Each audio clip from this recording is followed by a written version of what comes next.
you.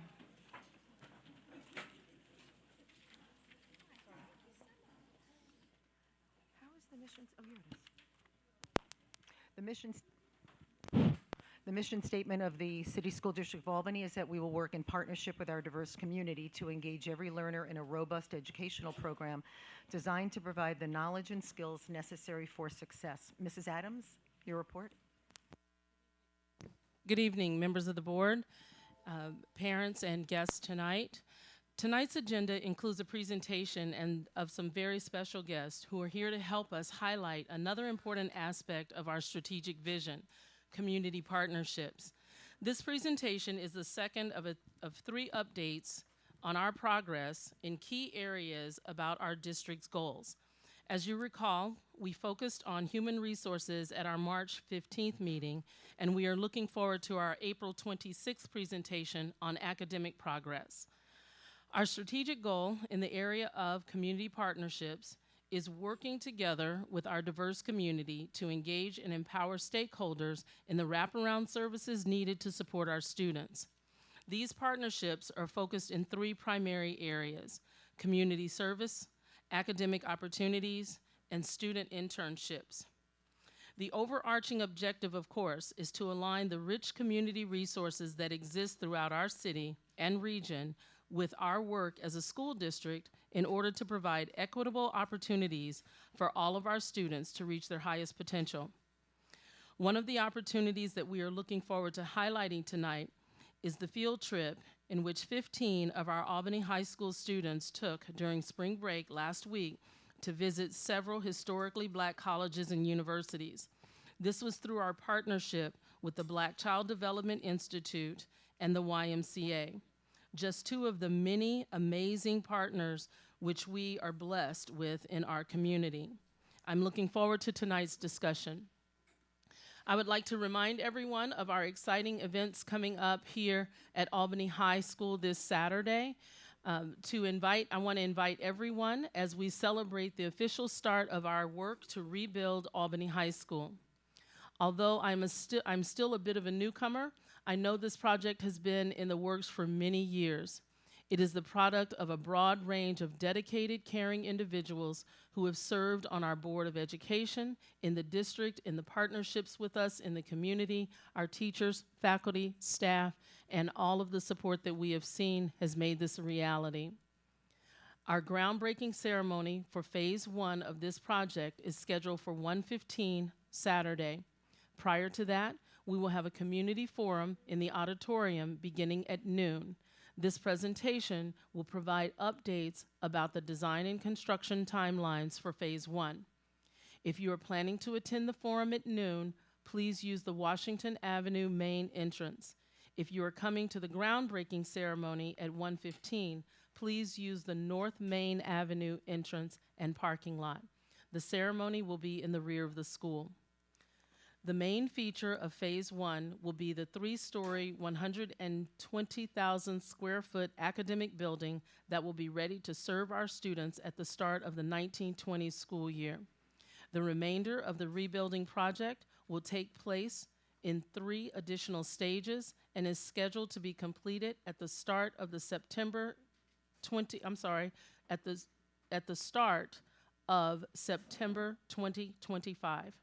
This long-range investment in the future of our students and the future of our community is well worth the wait.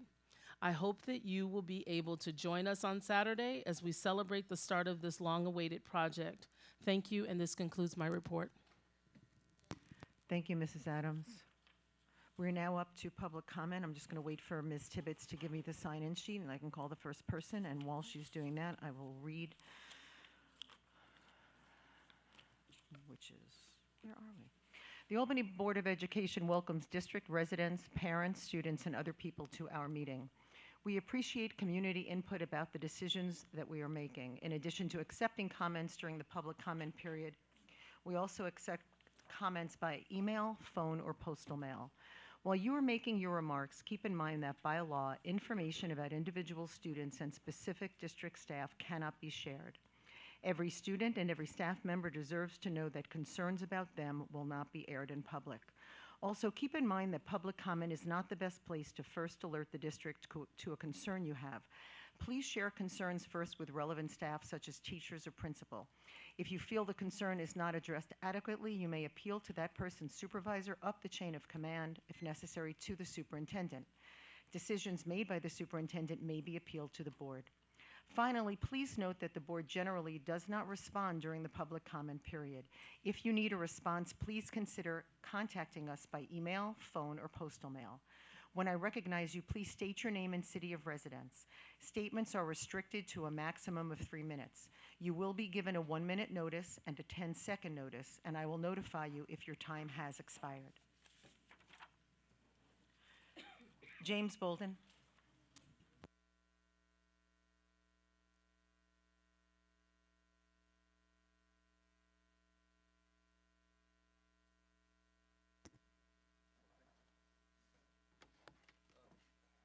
James Bolden, 14 Timbrook Mr. Street. Bolden, if you could please take the microphone and turn it on, because all of these things are recorded. People, believe it or not, do actually listen to this later on. Okay.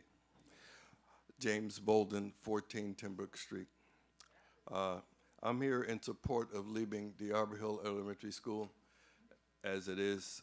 A number of people here, as you see, are also here to support that. They have been living around it, and their children are going there, and they have a lot of programs that they use in and out of that building. Also, my concern is about, it goes back to what some people call Fahey's folly, and that is selling Livingston in the first place. That's created a lot of these problems. When I go past Livingston, it looks like an English manor. When you go past O'Neill, it looks like a warehouse. And having our children go there when they could be going to Livingston is disgraceful, in my opinion. Thank you for your time. Thank you, Mr. Bolden. Much appreciated. Alana Klein.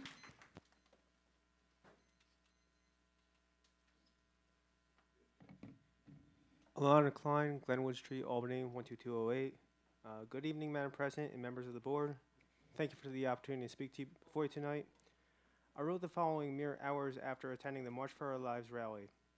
I hope that you will share this sentiment with family, students, and friends who are part of the younger generation who protested. As someone who's turning 36 in a few days, I want to let you know that I'm sorry. I'm sorry that Columbine wasn't the end of it. I'm sorry that 20 first graders in Newtown was the end of it. 20 first graders, and that wasn't the end of it. I'm sorry. And I'm sorry for every school shooting that's happened since. I wish I had your courage when I was in high school. I wish you had said enough 19 years ago. I wish I could tell you if we could have foreseen the future, things would have been different. I wish I could tell you that. But even if I could have, the president has proved that to be BS. I don't know how we got this way. All I know is that we did. Charging you with cleaning up our mess is unfair but necessary. Life is not always fair, as your generation has tragically learned. I'm committed to fixing this, to righting the ship. We messed this up, and though you're young, I know you can fix it. I saw it in your eyes when you walked out, and I heard it in your voices during the march. My name is Alana. I was in high school at the beginning of the mass shooting generation. I'm sorry I didn't take more action to fix it. Lead the way. Thank you for your time. Boycott the NRA. Black Lives Matter. Assalamu alaikum.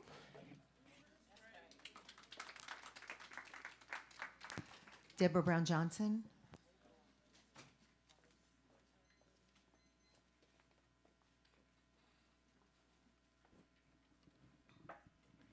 Good evening. My name is Deborah Brown Johnson of Albany, 12209. My name is Deborah Brown Johnson, and I am here representing the Albany branch of the NAACP, where I serve on the executive board. The topic I would like to speak to is the proposed plan to convert Arbor Hill Elementary School into a middle school.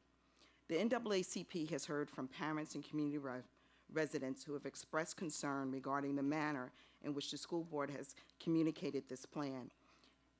And the discussion regarding the plan was absent of discussion with Arbor Hill parents and community members. It is further understood that a feasibility study was completed. However, we asked who was studied. whether representatives from the 12206 or the 12207 zip codes. Parents are concerned with the safety of their children in traveling to and from school. To what extent have parents been engaged? Are there now plans to engage them in a meaningful and an informed discussion concerning the positive and negative impact of this idea? The NAACP is adamantly opposed to any options that include taking the Arbor Hill Elementary School, which is a community school, to convert it into a middle school. We want these options off the table. It is imperative that the school board ensure all options and final decisions are well thought out and have community engagement and input throughout the process. The Albany NAACP stands ready to sit with you and members of the impacted communities to help develop a more holistic and review of the options. Thank you. Thank you very much.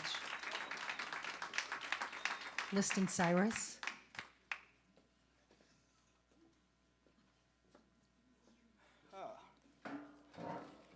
Interesting seating. I feel like I'm being interrogated, but that doesn't matter. My name is Liston Cyrus. I live in Slingerlands. I've been here for approximately 3 years. Full transparency, if you ask me where Arbor Hill is, I could not tell you. No specific reason. But what I can tell you is I am the person whose mother probably illegally got me into the United States without even being able to speak English properly. I now currently am an executive director of one of the largest pharmaceutical companies in the world. I manage 50-something employees. How did I do that? I did not do that by wish. I did not do that by hope. I did that by a strong, focused education. I sit here as representing the NAACP, and I'm going to go out on a limb. I'm a member of Omega Psi Phi fraternity. I'm going to speak for Omega Psi Phi fraternity as two public organization that is strictly focused on the education and the well-being of our community. And as was repeated earlier, adamantly stand against any position that will change the current status of the school. We are not doing this out of emotion. We did this after due diligence of what this impact would mean. I heard your mission statement. If your mission statement is truly about educating, structuring, you would almost end this conversation right now about changing this situation. That is what your mission statement said. If you are truly engaged in educating, we had 3 positions we made. First of all, safety, safety. And I paint this picture in my mind, I don't know the area. And from what I've been told with the area, if this is switch, you're gonna have children at the age group, I believe, up till 5 to 10, having to walk to school 1-point-something mile every day to get to school. Explain to me how I walk 1-point-something mile to get to school, then you're asking me to sit, to learn, and I might be cold, I might be wet. And mind you, even if I get to a comfortable position and I'm ready to learn, is it over? No, because I have to reverse this unsafe methodology to get back home in the evening. And then I have to do it Tuesday, Wednesday, Thursday, Friday. Tell me what your attendance is going to be. How can I be educated if I am not coming to school? This process will result in that. It's not speculation, it's not thing, it is reality. That is what's going to happen. You're going to be charging in little children to be dragged to school in a cold, uncontrolled environment, sit in a cold, uncontrolled environment, and then repeat it in the evening just to get back home. That, to me, it doesn't even sound feasible, reasonable. I think after that description right here alone should end this conversation. I had 10 seconds enough, but hopefully there's no need for my other 3 positions that we need to get across, because to me, after this conversation right here and that picture I just painted, imagine yourself driving around the evening, seeing those little children in your car, driving, seeing them to walk to school in the morning, and tell me the sensation you will have. Thank you for your time. Thank you very much. Christina Cummings.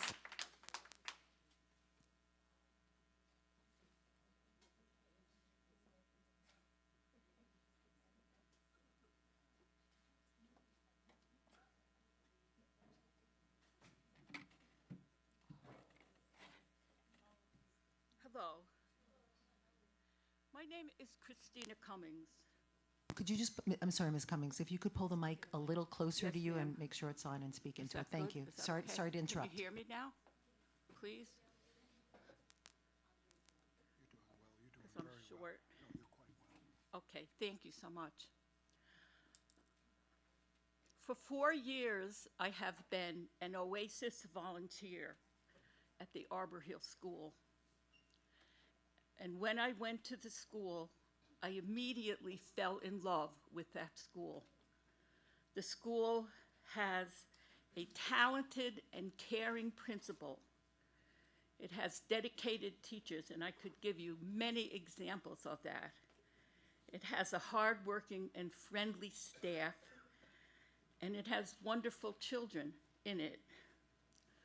The reason I know that the Arbor Hill School is wonderful is because I am a retired teacher from the Albany City Schools. And my whole speech here will talk about my loyalty to the Albany schools. I worked in the Albany schools for 28 years full-time and 6 years part-time. Among the jobs I had, I worked for the Albany Adult Learning Center, if anybody knows that school. The programs in it were varied. We worked with people from 16 to 21, that's youth, and then older people, and we were involved in job training, and also, myself, I worked with Youth Build, which are children. I don't know if anybody knows about the Youth Build program.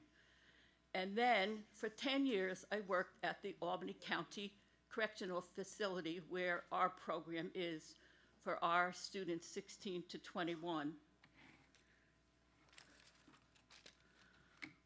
When I was at the Albany County Jail, I saw a tremendous amount of injustice.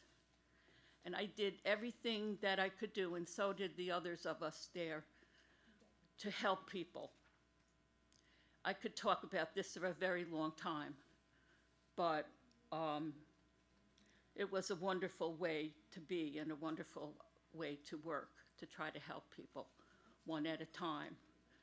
There's a transition program there that tries to help people when they leave the jail so that they don't, sometimes they're homeless and so on now. The third thing I'm going to say about my loyalty to the Albany City School District is about my own personal life.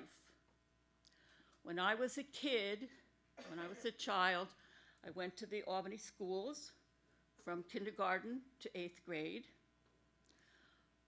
I had a very difficult and chaotic childhood. My father was injured in World War II. He had a head injury. He was not able to work.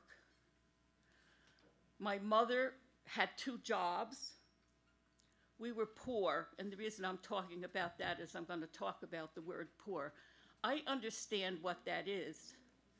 My mother was gone from 5 in the morning until 9 o'clock at night, often.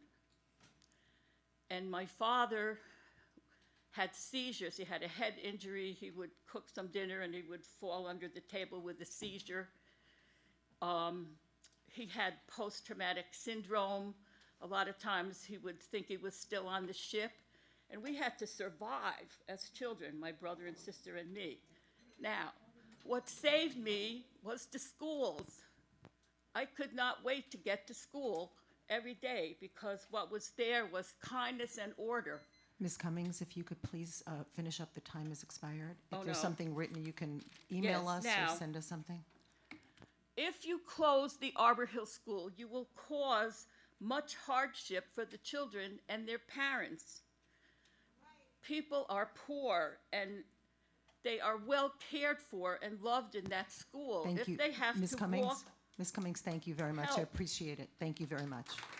I didn't say the most important. I understand, but Okay. if you send that, I'm we'll done. take your statement, and I'm if done. you email us, we will Yeah. respond. If you close So the Arbor Hill please. School, that will be an injustice. I definitely appreciate that. Thank you so much.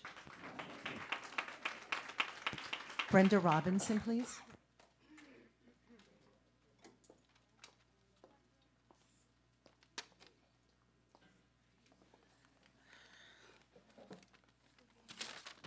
Hello, everyone. Thank you for having me. My name is Dr. Brenda Robinson, and I am President of the Arbor Hill Neighborhood Association. We all, even in Arbor Hill, are guaranteed the same rights, privileges, and protection as all citizens. This includes the right to a proper education that you on the board have for your children. Who on this board or your infamous configuration committee has a child at the O'Neill Middle School or Arbor Hill Elementary? I have a lot of thoughts about segregation in Albany public schools and other places. We can speak about it in many ways. One thing to speak about is, are we speaking about race or socioeconomic status? Segregation based on family income has gotten worse, and the feeder patterns set by this board have contributed to that greatly here in Albany, contributed to the problem, not the solution. When we look at race, a great question is to ask, what is the likelihood that a student of color will attend school with a Caucasian student or vice versa? The Albany City School District is a minority district, and these public schools have fewer Caucasian students. They have other choices and other opportunities. We also have residential segregation and feeder patterns that further segregate neighborhoods, walling off neighborhoods such as Arbor Hill. Schools are separated by race and socioeconomic status. These imaginary fences are real, and they impact the level of equality of education for our children. In 2007, a decision by the court ruled that the school boards can't use race of an individual student to decide where they go to school. But you can use zoning and you can use feeder patterns. Snyderman mentioned in Times Union article, the school to prison pipeline prevents some of the most vulnerable children in our schools from obtaining the services they need to succeed both in and outside the classroom. Education has been a way out of poverty for our children, and this board has routinely made decisions that made this opportunity for our young black, brown, and beige children, and even poor Caucasian children, non-existent. Harsh punishment, lack of resources, substandard facilities like the O'Neill Middle School, security and safety issues like the O'Neill Middle School, horrendous test scores like the O'Neill Middle School are products of this board's decision-making. A few months ago, I spoke to my cousin who attends O'Neill Middle School, and he mentioned, and we discussed about the 18 students only who are expected to pass the ELA in that school. That is a travesty. I was at the school board meetings and the community meetings at Arbor Hill in regards to the new middle school. This board pushed for the O'Neill Middle School and told myself, Councilman Mark Robinson, and many others that we would get the school regardless of what we thought about it. So what are you doing now to correct the host of problems at the O'Neill Middle School? Where are those who said we were wrong when we voiced our concerns and predicted these outcomes? Where are you? Where's the equity that you promised? Your decisions are not affecting your children, but they're affecting ours. Underserved areas are plagued with inequity and poor decisions by the board, differential treatment towards the underserved, poor areas of Albany. Poverty does not have to correlate to low achievement, nor does generational poverty, which we also have. Now we have Arbor Hill Elementary School. This board has a poor track record. You, the board, closed Livingston Middle School. Then you turn around and said we have too many students and we need another middle school. Huh? You then forced a substandard middle school in Arbor Hill. Who do you answer to? You certainly did not care when we, the residents, what we had to say. Now you want to change, reorganize, remove our only elementary school, Arbor Hill? Where was the community outreach meetings regarding these proposals? The board's judgment when it comes to Arbor Hill, again, is poor. Please reconsider your proposals for our only elementary school because they are not in the best interest of our children, our families, and our community. Our children deserve more than what you are giving. We pay taxes too. We need to work together, create a better solution, a win-win solution, rather than an ongoing lose-lose solution for Arbor Hill. Thank you, Dr. Robinson. Lastly, but not least, whatever vendetta this board thinks that the Arbor Hill owes or debt that you think we owe, consider it paid by the 400 plus students who can't pass the ELA over at the middle school.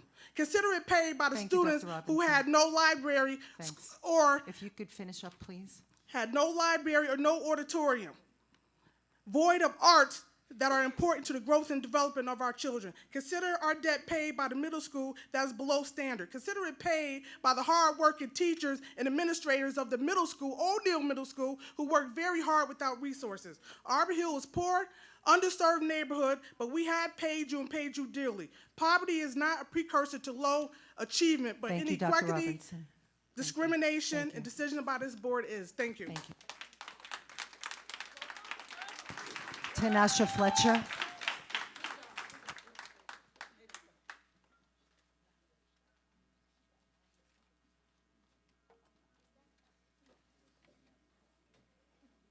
My name is Tanasia Fletcher, and I'm an Albany resident. I, Tanasia Fletcher, live in the community where this will affect our children. First and foremost, you didn't ask us about relocating or closing our school. This is what you call environmental racism. There's so many reasons why this will not be good. Transportation is a big key. How will our children get there? Children shouldn't have to walk that far of a distance in order to get to school. In the cold, in the snow, children will have to wait for the public transportation instead of walking down the street. There's no crossing guards, there's no security for the safety for our children. What if families don't have transportation for them to get there? What if they don't have no money for their kids to get to school? So therefore, they have to walk.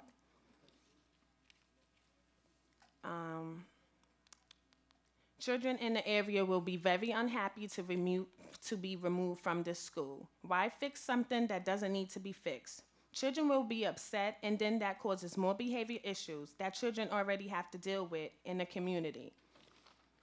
Please, please think before you do something without asking. Please just try to keep our kids' school open, and we need to just build more schools because the fact that the children are getting bigger, the population is growing. So we just need more schools. Thank you so much. Thank you, Ms. Fletcher. Aaron Mayer.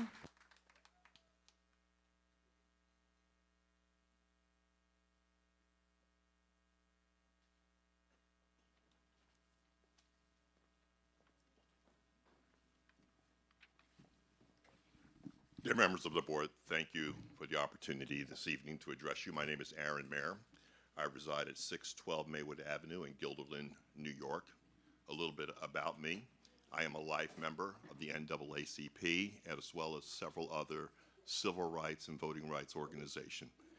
I have been the architect of those who have organized at least 4 successful lawsuits, everything ranging from environmental as well as voting rights and voting rights discrimination, as well as environmental justice discrimination. I'm here at the request of the community, specifically the residents of Ida Yarborough. One of the critical points of environmental justice is that their experts have to be invited in. It's respect for the community. And I'm here to say that this decision, it was categorized as Fahey's folly. I go back because I was formerly a 28-year resident of Arbor Hill, its former neighborhood association president, as well as the founder of Field of Dreams. And I can say, while it may be economically impoverished or heavily working class, given the opportunities afforded the community, the children rise to the occasions. I raised my daughters there. One is a major in the United States Army, graduated 10th in her class out of West Point. So the community has the ability, given the fairness of opportunity, to produce the highest quality Americans this nation can ever handle or deal with. It is the issue of denial. I did the first longitudinal analysis and study that showed, in spite of the so-called progressive hiring trends of minorities by the school district, actually there was an inverse relationship once you controlled for and weights for discrimination. But basically, for more whites you hired less people of color and blacks. And the minute that you stripped away the service sector points of the district, there actually was a significant harm with regards to trying to hire minorities who were educators. There's been a systematic, and I have documented since the early 80s, discrimination and unequal treatment of this community. Even the power arrangements we do understands within the neighborhoods, because we know how board members are selected, elected. You can absolutely have a diverse board, but still have a powerless community of color. I am here to say that I will lend all of my skill, energy, and ability to support this community. This is indeed environmental racism, because a healthy environment is not just parks as well as manufacturing facilities. It is the entire built environment, is the entire integrated environment. I have been successful in past lawsuits in showing adverse and disparate impact, and the decision-making here in shutting down Livingston Middle School is a classic example. So now to take away the only community elementary school is an adverse harm and impact. And it is something that is not necessary. If the issue is that of property, I know the state of New York has offered significant acreage at the Harriman campus to the city, and it has failed to properly come up with a purchaser for that property. I suggest that the school district look at that area at the Harriman campus to build its new middle school and absolutely make it a diverse and inclusive facility and structure. I want to thank you for your time. Thank you, Mr. Mayor. Lauren Manning.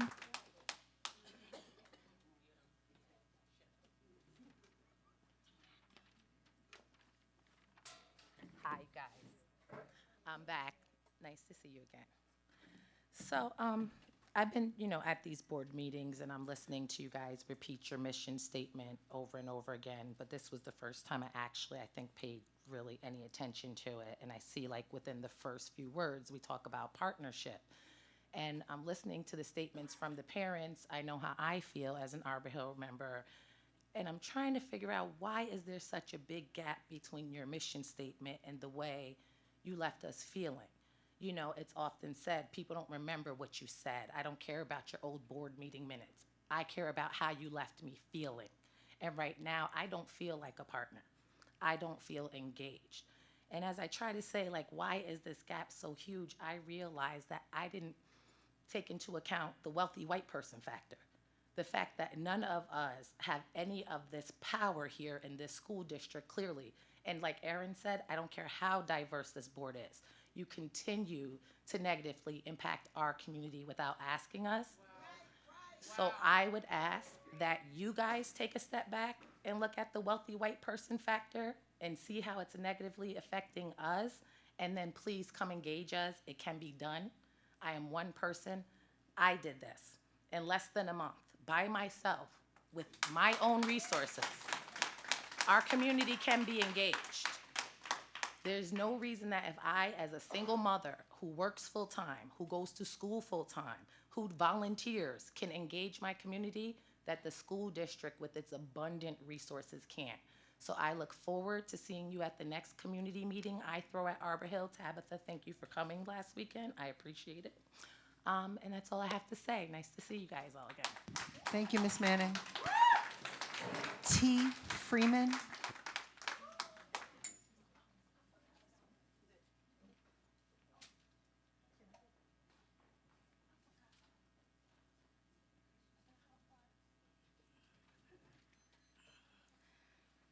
Good evening, everyone. My name is Tamika Freeman. I live right on the hill from the Arbor Hill School. It's good to see you again, Ms. Adams. I am just going to say ditto to everyone that has come before me. The environmental racism, I want you to consider that, because it certainly does not coincide with your mission statement. Partners do what? Partners work together. So, in summation of a litany of things that I could bring to your hearing, I want you to understand you cannot just write a statement because it looks and sounds good. You can't just talk about it. You have to be about it. I'm going to ask you all to please consider this community, because we do matter. The community matters. We cannot have a board of people that's supposed to represent or support us and you don't take us into consideration. I want you to consider the distance, again, that has already been mentioned to you all, that the children have to do. They are already walking, or parents don't have a mode or means of transporting their children to this new considered location. Please consider that. You don't want to see little ones walking far. Again, it becomes a safety issue. Next thing you know, something can happen to our kids. This is, again, not just a place. I'm not asking you to just be a sounding board. I'm not asking these issues to fall on deaf ears. We are here because we care and we are concerned about what your decision is going to be for a community that probably most of you don't even live in. Please consider all that you have heard on this evening. We do care, and we are here because we care. We just need you to care. Thank you. Thank you, Ms. Freeman. Mark Robinson.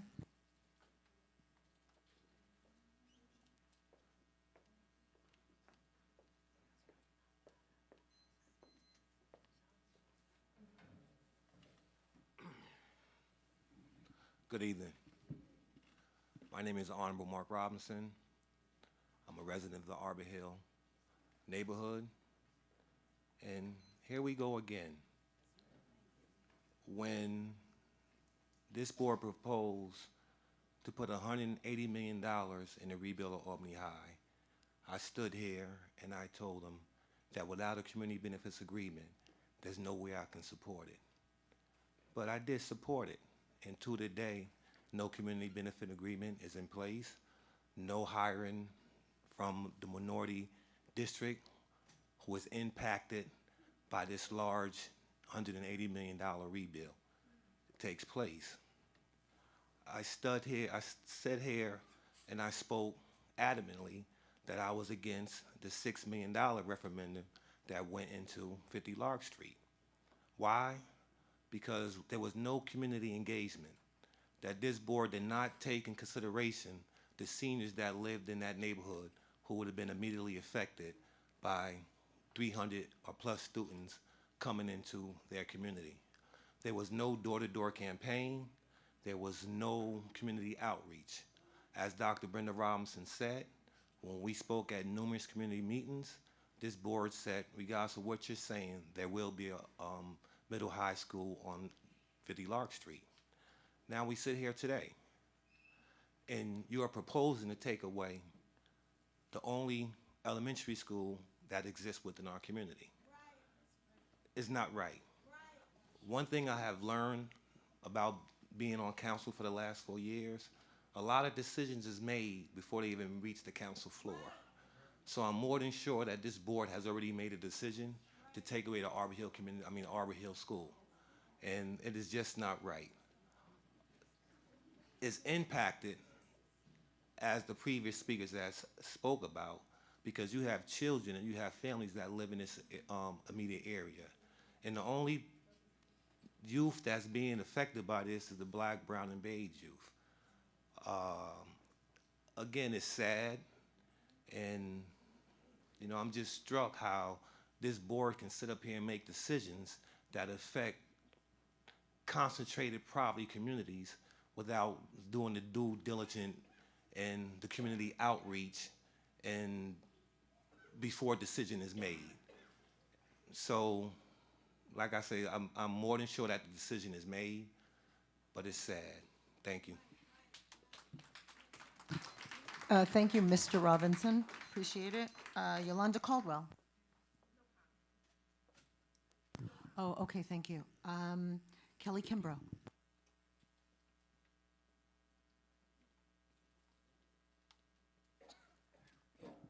How you doing?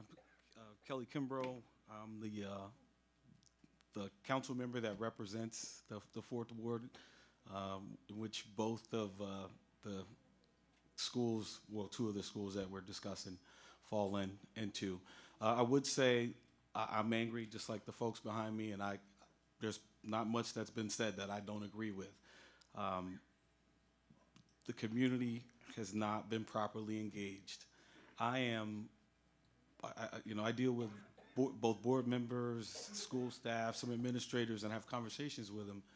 And when you need me to show up at a convocation or a barbecue or a groundbreaking, I get calls.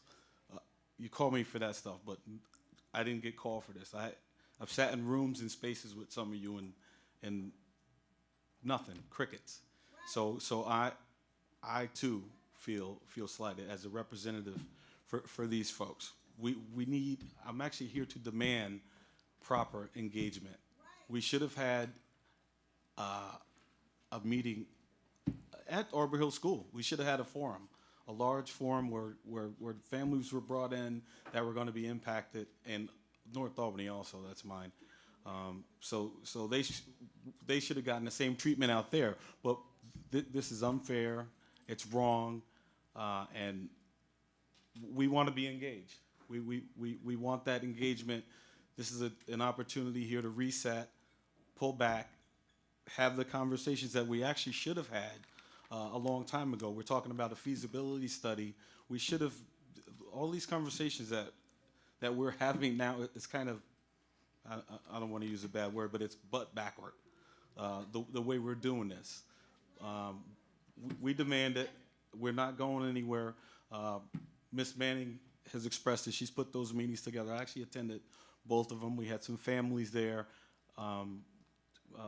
Tabitha, Ms. Wilson actually attended the one meeting, and I kind of felt bad for her because she was carrying the brunt and getting all the questions for the whole board, and she's the newest member. It's unfair. So we want engagement, and we demand engagement. This isn't going to stop, all right? So just be mindful of that. And also, looking at your agenda here, you got the grade configuration at 9:35. It's later in the meeting. I ask that you make a motion to move it up because most of the folks here are here to deal with that and hear that part of the discussion. So thank you. Thank you, Mr. Kimbrough. We're up to routine consent because the board does take action first. But we have something that's discussion that can be moved, but we have to do our action first. I don't think there's any policy that requires us to do action first, and even before Mr. Kimbrough spoke, I was going to move that we move grade configuration first.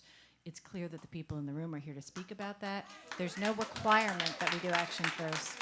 Oh, I'm sorry. I could have sworn that was what I've heard It is for a while. it is our standard procedure, but there's no written policy or requirement. In fact, Then we that's used to not a not do problem. it that way until Dr. Brandon Why don't you just make a motion? asked. Why don't you Okay, just make a I'd like motion? to make a motion to amend the agenda, moving grade configuration to immediate.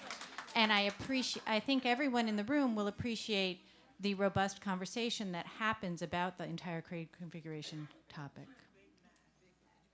I made a motion. Second by Dr. Chator. All those in favor? Okay. Can I get a motion, please, to approve routine consent? Ms. Wilson, seconded by Dr. Chator. Any set-asides?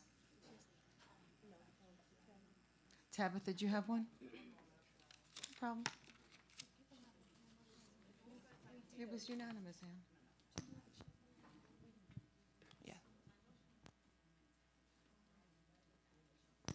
I wanted to set aside item K. I'm sorry, but my motion was to move it immediately. Was it not understood what my motion was? Should we revote? The way so if you'll stop talking for a moment, what happened was when Dr. Brandon was still on the board, there was a big discussion this board had about the importance of doing the things that involve money and that involve voters' money. So this takes less than 5 minutes to get through routine consent. And I know the audience does not have a problem waiting 5 minutes, and then we will move ahead of all the other ones. So, Mrs. Adler, I completely agree and remember the robust conversation we had about the order. However, as a point of order, my motion was to move it immediately. If that was not understood or clear, then I will be happy to restate my motion and we can vote again. I thought the motion I was voting for was to discuss the grade configuration immediately as well. That was what I thought I voted then for. I stand corrected. I thought routine consent, and then it was after routine consent. So we will move to grade configuration now. So I will ask that Bill, and is Mr. Peckham here yet? Because that might be one of the hang-ups. He is great. Why don't we get Mr. Peckham here from the other side and anybody else who needs to be at the table? So while they're taking there, I will set the framework because normally we run the meetings that way. And the framework is that we have a feasibility study, we have a demographic study, and we have also additional information with regard to staffing costs for various considerations. There is actually a list in the feasibility study, which is both going to be put up on the screen, but also should be in hard copy for anyone in the audience that wants to take it and read it. That feasibility study involves approximately 7, I don't have the exact number, but quite a number, multiple different scenarios for the middle school configuration, and it has to do with various sizes and various configurations, and also dollars that are corresponding to those different scenarios. This is the first time that we're having a full discussion of any of those things since December 14th. We had a discussion starting in December 14th about the recommendation from the Grade Configuration Committee. The Grade Configuration Committee had recommended the use of Arbor Hill. This board on December 14th, and the minutes are able to be accessed and listened to, on December 14th spoke about their intent they were not leaning towards Arbor Hill. They wanted instead to actually send it back out for costing of use of North Albany, which, as you know, is an Albany International School, as well as that still has elementary school students there. So while originally an almost 2-year process came up with from grade configuration for Arbor Hill to be the middle school, there actually was, starting in December 14th, followed by meetings afterwards for the board, and then when the feasibility study was sent out for in the beginning of February, a desire on the board's part to actually focus more on North Albany rather than Arbor Hill. The other issue was that there was also a report, which may not be out there for people to look at, but can be accessed through board docs online, or you can call our board clerk who can give you the information. But there was also a study asked for almost immediately by this board in December for the walking patterns from Arbor Hill, so that there was justification for why that was not maybe the best way to go. After all, we wanted very much to be able, after a committee gave a recommendation, to not just throw it out, but to actually give justifications for why we were leaning towards something else entirely. And that is how we got here tonight. And we're not going to be voting tonight. This is just discussion. This is not the only night of discussion. Please continue to check the agendas. This will be on multiple agendas of this board moving forward. So please return with the same vehemence that you're here with tonight, because this will be discussed several times. It is a huge decision. As I said, the board was not leaning in December nor in January or February to Arbor Hill, and want very much to just start the discussion tonight, meaning talk about the money, talk about the staffing, talk about the patterns, and then to reach a decision hopefully before the end of this school year. And so thank you very much for that. That is the framework. You're going to hear a presentation. You're going to hear people ask questions if the studies did not answer them all for the board. And then people may also make their opinions clear.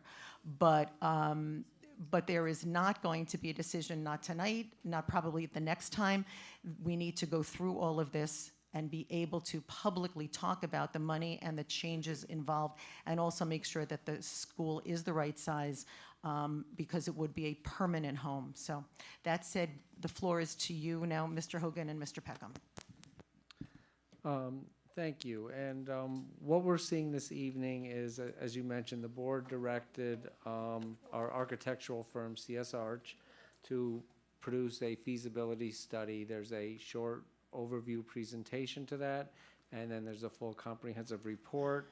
I just want to note it that there's 7 different scenarios being explored, and there's a lot of tentacles and implications to all of them. So with that, I'd like to introduce Richard Peckham, who is the Chief Executive Officer of the CS Arch Architectural Firm, and he will move on with the presentation, and we'll go from there. Thanks. Thank you, Mr. Hogan.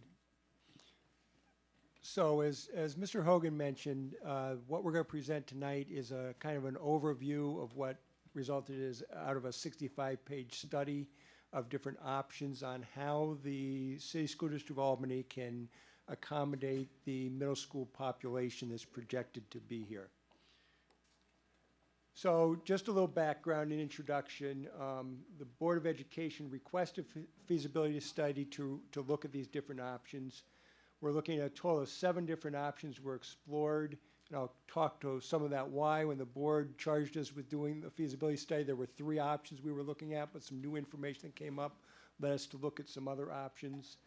The building floor plans that I'm going to show in this presentation are representative of some of the changes that might be required and are not all the floor plans that were looked at. The complete set of floor plans is in the total report, and that's where you can see them if you want to see all the floor plans.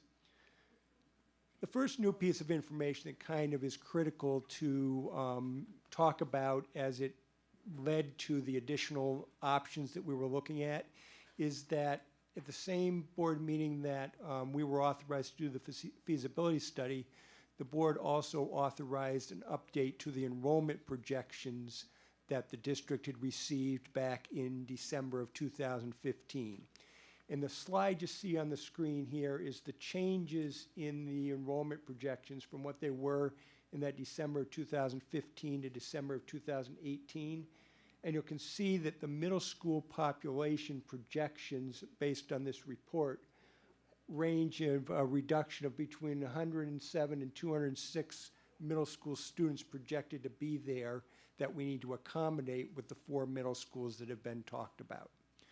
So with that, I wanted to talk about some of the changes that would have to involve the schools. The 3 schools that we're talking about are the Edmund J. O'Neill Middle School of Excellence, the Arbor Hill Elementary School, and the North Albany Academy as far as buildings that would accommodate the middle school population. And there's some other implications for that. I'm not going to show any plans of O'Neill tonight because we're really not talking about major changes there. It would just be continuing on pretty much in the same building. There wouldn't be additions or major renovations there. But the other plans, I'm going to show you some options.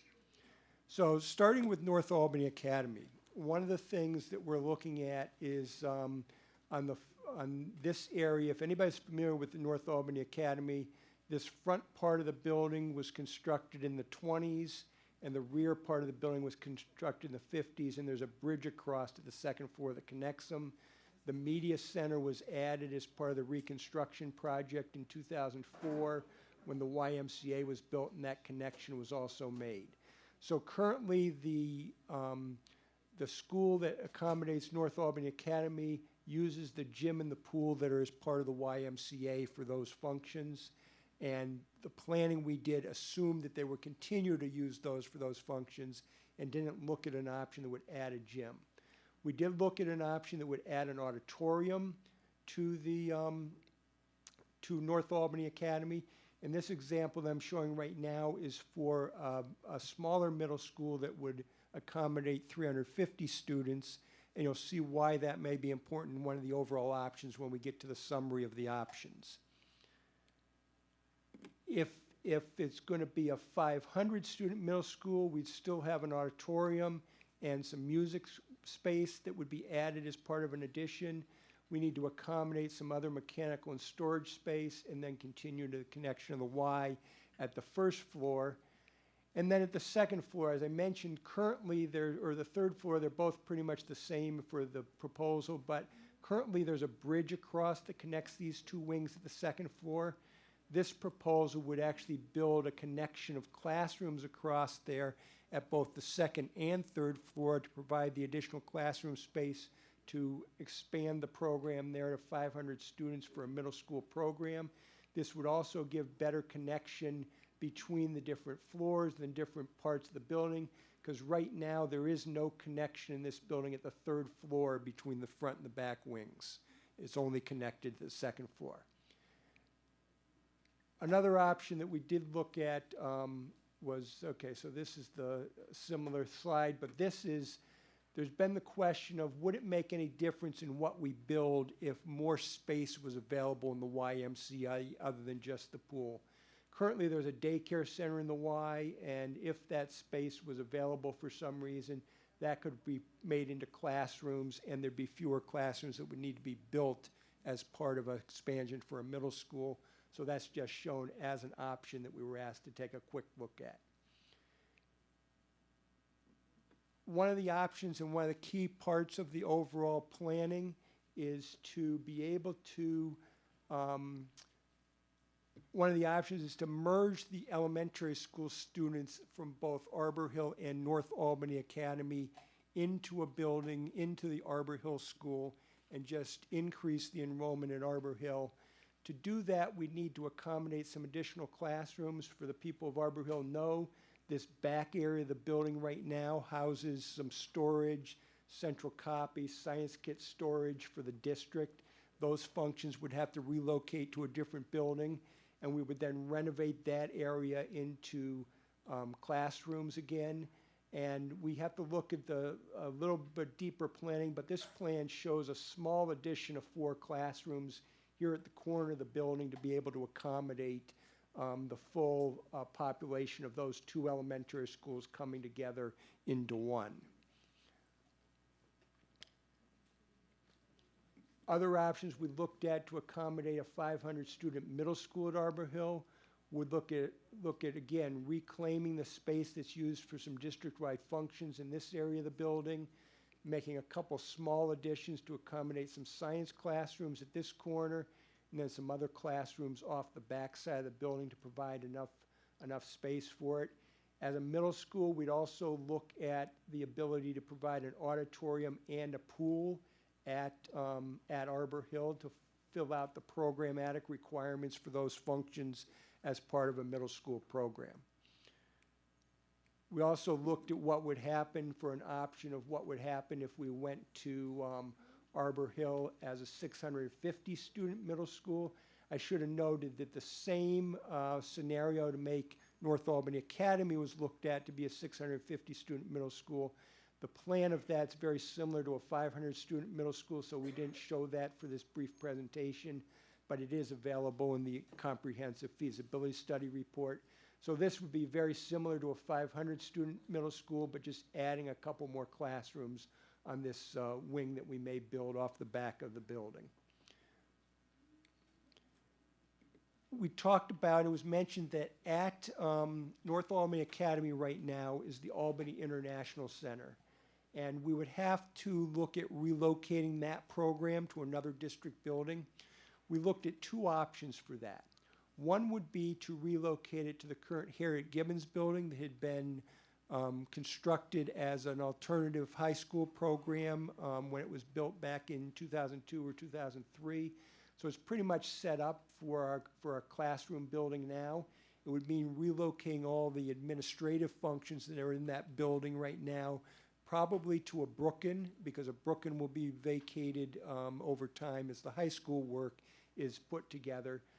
The one drawback of the Albany International Center at Harriet Gibbons is that if the board were to decide to expand that program to include grades 3 through 5, which I understand is a Part B proposal of that school, this building gets very tight or possibly not able to accommodate that, as well as right now, this building's set up very well for the facilities department with the loading dock for receiving materials and everything in the other service yards that they have at this property. So that's one drawback of making the Albany International Center at Harriet Gibbons. The other option is to turn a Brooklyn into the Albany International Center. So there's more space at a Brooklyn than there is at Harriet Gibbons. So we're looking at some classrooms that are already classrooms in this part of the building, has a main office area already set up in the center of the building. And then we would take some of the larger shop spaces and create classroom space in that area to be able to accommodate the Albany International Center at the current Brooklyn building. It also gives us space to relocate some of those other functions that are at Arbor Hill right now, like the science kit storage, central copy for the district. Some of the other storage functions that are at Arbor Hill could be relocated to a Brooklyn as an option. So with all that, we wanted to kind of show a summary of the implications of the different options, both on accommodating the enrollment and costs associated with it, both from a construction standpoint and from a staffing standpoint. So the first three options we're going to kind of walk through in a little more detail are the three options originally charged to us by the board to take a look at. And all three of those options, and in fact, all the options we look at, keep the Myers Middle School and the Hackett Middle School as 650 student middle schools.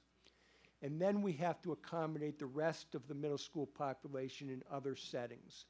So option A looks at O'Neill Middle School remaining a 500 student middle school, Arbor Hill Elementary School becoming the larger elementary school to combine the populations of both North Albany and Arbor Hill, North Albany Academy becoming a 500 student middle school. And then we added two other lines here because you have middle school students that are already being educated in alternative settings. Currently, there are about 40 middle school students at the Tony Clement Center for Education and about 60 middle school students at Albany International Center. So we wanted to show the impact of that on where the overall enrollment needs are. So in option A, in fact, all three of these options give us a total capacity of about 2,400 middle school students. The current enrollment projections range, depending on what year you're looking at, between 2,030 to 2,144 middle school students for enrollment. So in options A, B, and C, the variance between the enrollment projections and the capacity are either high of 370 or a low of 256 if we're counting the alternative middle school programs. If there was thinking that someday all those middle school students would not be in those alternative programs but would be in the middle schools, we would still have enrollment variation between 270 down to 156 with all of these options. We then looked at the construction costs associated with these, and we gave them in two different ways. One being construction costs with additional space at the Y, and one being construction costs without additional space as part of the YMCA. And you can see there's a little bit of difference, depending on the plan, about 800,000 difference between those two options. But you can see the varying costs. Options A and C are relatively, I mean, they're in about $3 million apart. Option B, that converts Arbor Hill in this option, both Arbor Hill and North Albany Academy, to middle schools, has the highest construction cost of any of the options that we looked at. As far as the middle school staffing costs, all three of these options have approximately the same staffing costs of annual costs of a little over $31 million because you're, regardless of which buildings you're using, you're staffing the same size schools. The other four options we looked at started to look at varying the middle school population from the suggested 500 students in a school to other options there. So option D looks at keeping Arbor Hill as an elementary school, making O'Neill a slightly smaller middle school, and then making North Albany Academy a 500 student middle school. And you can see there the same variables for Tony Clement and Albany International Center. So option D would give a total capacity of 2,250, which now brings your variance between enrollments and capacity to 220 to 106, or without the alternative programs of 120 down to 6. And that would, your construction costs are not significantly different than options A, B, and C, but your staffing costs go down. And just a word of explanation on some of the staffing costs. With the team concept at the middle schools, once you get above a certain capacity of the school, you're having 2 teams at each grade level. So that cost per student then goes up until you get to a larger school. So really around 350 and around 650 are really your lowest staffing cost options for setting forth middle school populations. we did take a look at, because of the fact that the enrollment projections are so close on the capacity, we did take a look at what would happen if the board were to decide to just go with 3 650-student middle schools. As you can see in this option, at your peak enrollment projections, you're about 100 students short of being able to accommodate the enrollment with only 3 middle schools. That obviously would have your lowest staffing cost option because you're only operating 3 schools. But the question is, you know, can the schools live with being that overcrowded for what could be a short period of time or could be a longer period of time? But we wanted to show that as option. And the 2 options we looked at there was if North Albany Academy became the 3rd large middle school, then you would move the Albany International Center to the O'Neill Building, and Arbor Hill would become a 4-deep elementary school. We did also look at the option of Arbor Hill becoming the 650-student middle school, and what that would happen in that case, then the elementary program from Arbor Hill would just move to the O'Neill Building, still in the Arbor Hill neighborhood, and the North Albany Academy building would basically remain unchanged. Albany International Center could stay there, and the pre-K through grade 5 program could stay there also. And then the last option we looked at was, what happens if you went to 2 smaller middle schools in Arbor Hill area, or between North Albany Academy and O'Neill, and leaving Arbor Hill as the 4-deep elementary school? That gives you, even at your peak, you're right at enrollment projection. We said in this case that those 2 middle schools could go up to 375 without having to add any additional space or staffing there. And that gives you your lowest construction cost of any of the options, but also your 2nd lowest staffing costs of any of the options. So that's really just a case of if that's a scenario the board wants to consider, and whether they feel that the enrollment projections are too close for comfort on the high end of those years. So we said these are all the costs we looked at for the actual middle school construction and staffing. We also have the issue of what's it going to cost to relocate these other programs to either Harriet Gibbons or to the Brooklyn building. So in that case, we ended up with 5 different options of how that could be configured, and some of those options apply to different options for the middle school. I'm not going to walk through all of these options in detail. I'm just going to highlight the difference. Really, options 1, 4, and 5 put Albany International Center either at a Brooklyn, or in the case of option 5, it doesn't leave North Albany Academy. Options 2 and 4 move Albany International Center to the Harriet Gibbons building. The other variable is if Arbor Hill were to become a middle school, right now the kitchen that's at Arbor Hill prepares meals for 6 or 7 elementary schools. It can't do that and prepare middle school meals, so we would have to relocate that central kitchen somewhere else, and that's what options 3 and 4 look at, with the 2 different variables for Albany International Center.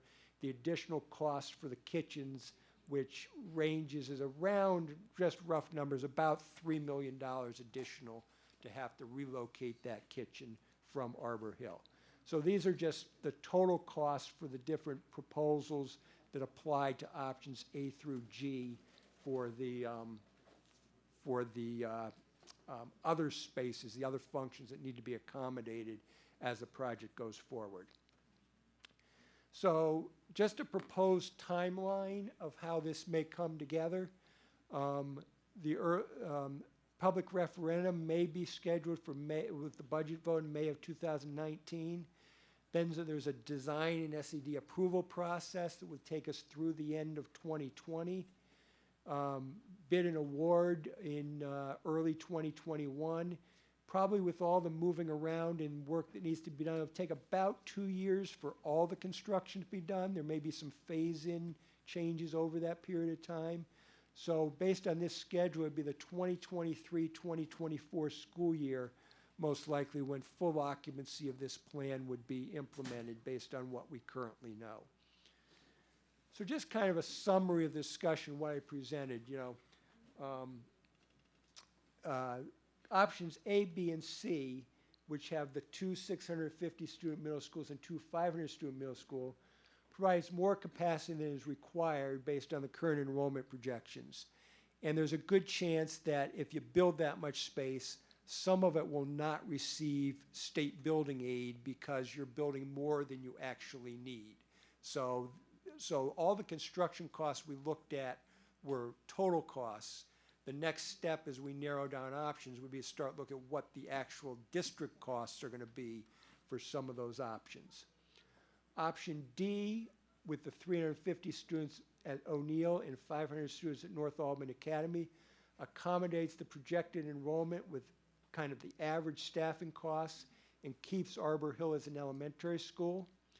Option E and F, which go to only 3 middle schools, provides significant staffing cost savings but does not accommodate the enrollment projections in peak years.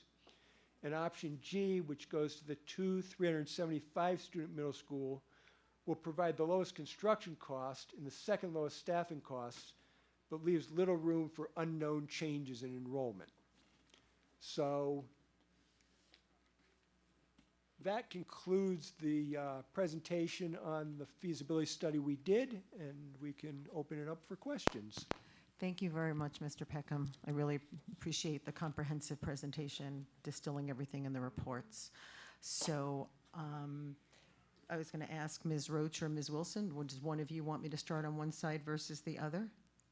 Ellen, Ms. Roach, I'll start with you. And as I said, it's basically an opportunity for you to say or ask whatever questions, or because we're not doing. We're going to go around one at a time? We maybe? are going to go one round at Good. a time, one Okay. question at a time, and we'll try to stick to that Okay. so that at least those who are still here are able to at least hear the different questions and basic areas of inquiry that each board member is making before we go back round again. So try to do one. In other words, this wouldn't represent the sum total of my thoughts and feelings No, on no, this. no, no, no. But feel free if you want to make a Actually, statement. it's very, very helpful to go first because I was in the process of writing down my question.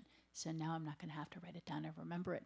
And my question was, it looks like, just from looking at the numbers, that option A and option D, they have identical construction costs. And to me, are those the same construction projects with different staffing decisions, where in option A, you make North Albany Academy and Edmund O'Neill, you staff them at 500 apiece, but then in option D, you would just staff O'Neill for 350 students. So it looked like they're the same, those would represent the same construction. Correct. So you could go with D, in other words, if you go with D, you could add more staff later if you needed more, to put more kids there, right? Correct. And Okay. Yes. Gotcha, thanks. Ms. Lang.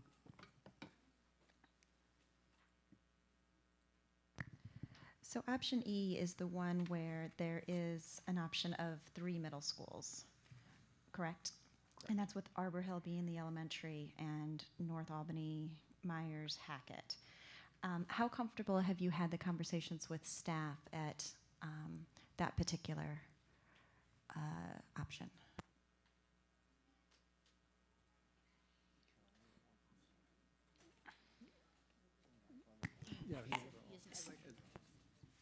Yeah, we're not at that level yet. Really, this was a comprehensive study of the facilities themselves and what are the possibilities and what are the pros and cons or advantages or disadvantages of, it was really a study of facility space. No, right, I understand that, and I didn't realize that that was even going to be a possibility of an option tonight to have only number E option. So I just want to say thank you for putting option E, F, and G on because we had only been looking at those other questions. So I just want to know how far, and then it must have been something to be able to talk about if it's been put up here. So I just want to say that. For clarification, are you asking also about the time with the 3 schools where it would be bursting at the seams? Is that also a corollary to the? So I don't know if the superintendent knows this. I had a sense that also what Ms. Lang is asking is, given that option is where the population is for the most time. Is there any sense from a staffing, from an administration point of view, having that very overpopulated school or schools if G were actually used? Madam President, I members think of it's the board, E, sorry. Trustee Oh, Lang. E, sorry, E. I said G, but E.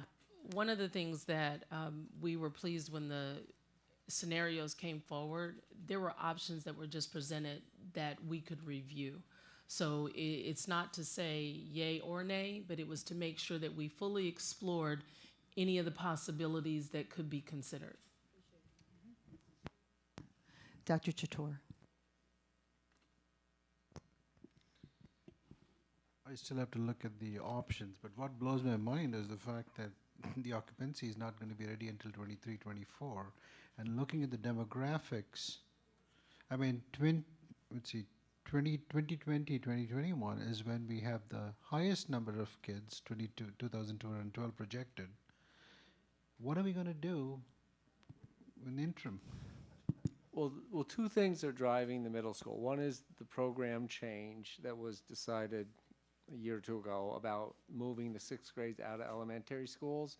We have phased that in. They haven't all moved. So to answer your question, all of those kids, we still have sixth grades in some elementary schools. And then, so you're looking at totals. If all the kids were in a 6-8 setting, that's when they would be. But we would have to have some phase in, as we have been doing. You couldn't do it all at once. For example, you couldn't do it next year.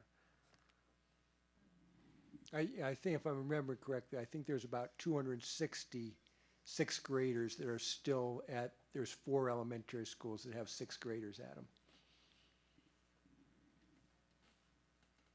Ms. Wilson. Thank you. The demographic study does an excellent job to indicate that the population growth we're going to observe will be more or less flat, and that we're really wrapping around a certain age cohort that will be aging through the middle school. With that being said, I still can't really, I don't feel comfortable about G and at that level of capacity of a school. I would anticipate that it will continue to grow beyond that, and we'll just be in the same predicament. So I can't entertain G, although it's the most cost effective, unless you can identify why that was observed. Do you think it was going to continue beyond 2023 and such that it will just stay flat in that sense? I mean, that's really one of the struggles with where you're at, is that the enrollment projections, and you don't want to be doing this or second guessing yourselves in 5 years from now, knowing how long of a process it takes to get from when you make the decision to when it's implemented.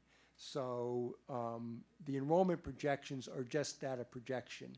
And part of the uncertainty in enrollment projections is why state ed requires different level of projections depending on what grade levels you're dealing with. And state ed only looks 5 years out for elementary schools, 8 years out for middle schools, and 10 years out for high school, because then the students are there. So as you get farther out in the enrollment projections, the less certain they are. So, I mean, the enrollment projections, I showed that the 2030 is the low end of the enrollment projections, but right now, the projections are showing that once you get to, 2024, 2025, every year starting in 2025, they're over 2,100. So, as was mentioned, options E and F only provide capacity for 2050, and that's assuming that 100 students are at your alternative programs.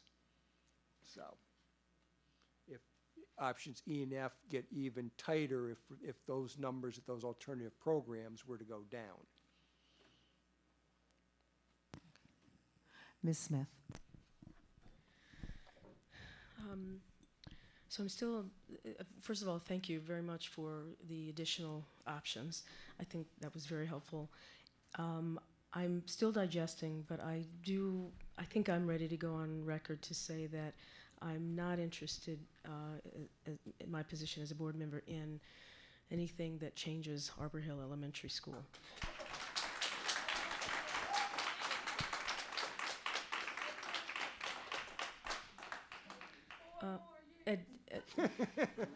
Not a political statement. It's just. Then I just want to. I'm also just playing in my mind the impact also on the Albany International Center, just wanting to make sure that we have a nice, safe, secure environment, you know, for those youngsters as well. At Brooklyn, if that were an option, did I read somewhere where there's going to be some storage of like of bulldozers and other things? Not of bulldozers. It would be Oh, okay. storage of. Just storage of, Of no building construction No. It'd things. be science kit storage. Right now at Arbor Hill, there's a big room that's used for the supplies for the health offices throughout the district. There's a lot of storage there. No, if Albany International Center was there, the facilities department wouldn't move there. They would stay at Harriet Gibbons. Ms. Savage. Thank you very much again for the comprehensive presentation. It was, the study was excellent and easy to understand. One thing that we had asked for that I didn't see here was a continuation of what the board had asked for regarding transportation impacts and how many students who currently walk to school would bus to school. You provided that at the board's request when we first raised our concerns about Arbor Hill Elementary becoming a middle school, and we asked, well, how does that impact walkers and busers? And so we got that for that one scenario, but I was expecting this report to show how many children overall would bus versus walk on all of these scenarios, because to me it's a point of comparison, because we want our neighborhood schools to truly be neighborhood schools. And so I had thought that we had asked for that to be part of this, and I was surprised that it wasn't there. So I don't know if that's still coming or what the status is on that. We hadn't asked for that, and part of the reason was about feeder patterns, because the issue of feeder patterns, there was a discussion that night about. Oh, I'm sorry, I should that- be clear, only on the elementary side. Oh. Only on the elementary side. Thank you. I mean, without studying it, obviously what was done before, if North Albany Academy became an elementary school, the majority of the students would have to be bused there, because it's from Arbor Hill to North Albany Academy is over 1.5 miles right there. So if O'Neill became a or an elementary school, then that would be a much less busing. But Right, that's which not, I thought when we looked at really O'Neill being an elementary school does not make sense. So thank you very much. I'm going to start going around again. I just wanted to mention one thing. I thank you for the foresight in when you did this, adding these other ones, as everybody else said, and also for actually realizing the difficulty in trying to shoehorn in an exact number, because of all the 7 people on this board here, not one of them sat on the board at the time the Livingston decision was made. We were all not board members, but we certainly understand that the lack of foresight, and no one is really a seer and no one has a crystal ball, but the ability that when you did this to kind of project out having a cushion, making sure that even if the demographic study says X, what if we do what we're supposed to, which is increase proficiency everywhere and have people actually being glad to be in the different schools and the numbers grow. So we'd be back at the ball game again trying to figure out where to put another school. And so that, as much as we'd like to save money or get the exact number, that's a crazy situation to have the board and this district, from people coming out, you see it, have to live with figuring out where to put another school. So thank you for that foresight. I'm going to start again with Ms. Roach now and go to the next question.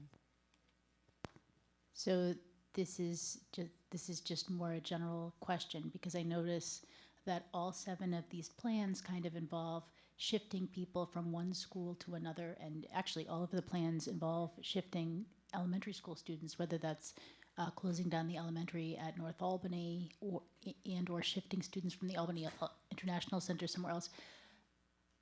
Was it ever considered to build new, as one of our commenters suggested, was new construction ever an option? Is that an alternative? Is there space in the city to do it? Would that be feasible within these relative budgeted amounts, or is that just financially impossible right now? We're really not aware of any land. I mean, the high school area is like 29 acres. We wish it was like 8 acres more. One of the other schools we looked at, Bishop McGinn, a couple years ago, had like 8 acres, and that was a lot of land for a school, significantly more than Hackett. So the short answer is no. We're not aware of any where you could pick up 10 or 12 acres somewhere within the city. So that's right. I know there's a certain minimum acreage to build a high school. There's a certain minimum acreage for middle schools too, right? Okay, thanks. And we did explore in great depth 5, 6, 7 years ago the whole Harriman campus thing for the new high school site, and weren't able to do that. We don't own the property, and it didn't look like there was any way to obtain it. Thanks. Ms. Lang. So one of the concerns that we all had when the reconfiguration committee came out was the transportation issue. And that's a district issue. Right now, all students in the district do not get the bus if they live 1.4, and I think that that is a conversation that many people have brought up today, but also in general, that our children do walk 1.4 miles to school in our district. So that is something that we're taking very seriously, not just here, and whether or not the feeding patterns of the middle school or we change the reconfiguration down the line of those, but that is something that is weighing heavily forward, understanding that this is an elementary change as well as a middle school change. So on that note, the numbers and the price tags are fairly similar. There's only about a $6 million difference between all of the options. And were you surprised to see that, or was that something that you had anticipated?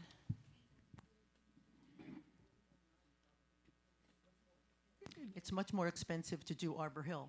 That's the whole, that's close to 41.9, 42. Yeah, I was looking at the staffing costs at the very end, sorry. The reason that option's so high is because essentially you're creating 2 new middle schools. And that's why that option's so high, and really does not make any, there's no benefits to that option at all that we could come up with. So as far as for option B. For option B, right, yeah. There was no real benefit that we could identify for that option.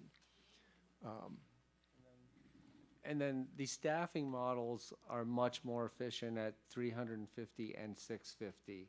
And 500 is pretty inefficient. It results in small class sizes, which is great, but there's a high cost to that. So where you see especially a model of 200 5-student middle schools, which are options A, B, and C, there's 2 large financial, at least, and I know that's only one part of the equation, but 2 large financial disadvantages.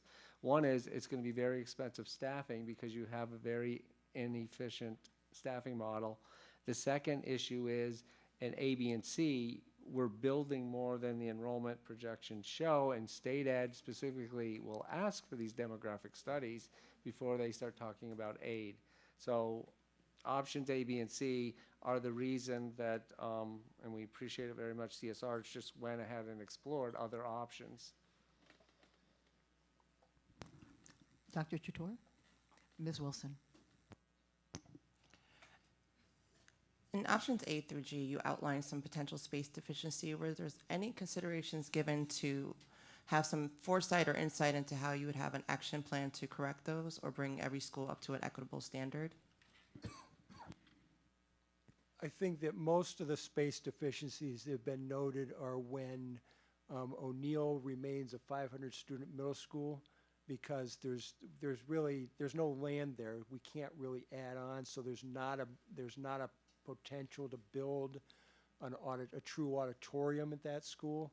And also for the true staffing model, we met with cabinet and talked through some of the issues surrounding, sharing classrooms versus dedicated classrooms for the core teachers.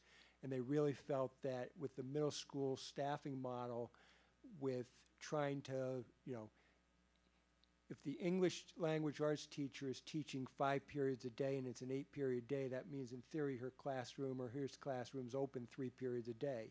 But to try to do a schedule that then dovetails world languages into that classroom for the open times at the middle school model, that's a very common model at the high school, but the middle school model was not working. But the compromises for O'Neill and some of these deficiencies would probably mean that they would still have to try to schedule them that way because we don't have enough classroom space otherwise in that building. Ms. Smith. Ms. Savage. Did anyone have a conversation with the demographer about why there was such a pretty serious, significant change between the 2015 study and the 2018 study? It was pretty specific, like pretty substantial, 200 kids certain years. I'm just wondering if that was, I couldn't quickly pull it out of the narrative, which I did read, but it was lengthy, because one of the decisions we're making, and I appreciate what I think Mrs. Adler said about a cushion, I am skeptical at this minute about the demographic study because over the course of 2 or 3 years it changed so suddenly. And as part of that question, I wanted to ask if we have any kind of crystal ball about operating charter school middle schools, and if any of them are in danger of closing, because that's really what threw us into the situation that we ended up with here right now, was a sudden influx of 270 middle school students, closed the school in May and we had to seat those children in September. So I'm just wondering if we have built that possibility into our thinking or if it's not a realistic possibility. I mean, you can correct me if I'm wrong, but I think the only middle school remaining operating is Kipp Middle School, which is the strongest of all the charter schools. So.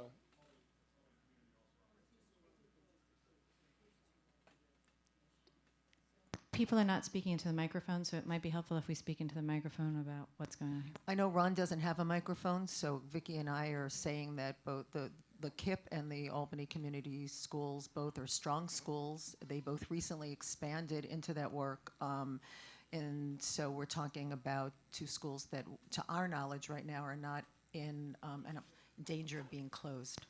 And I looked at trying to answer your question, and when I looked at it, and I don't remember all the details, it looked like the 2015 demographic study had shown a pretty significant increase in middle school population 1 or 2 years after that, and that's what didn't happen.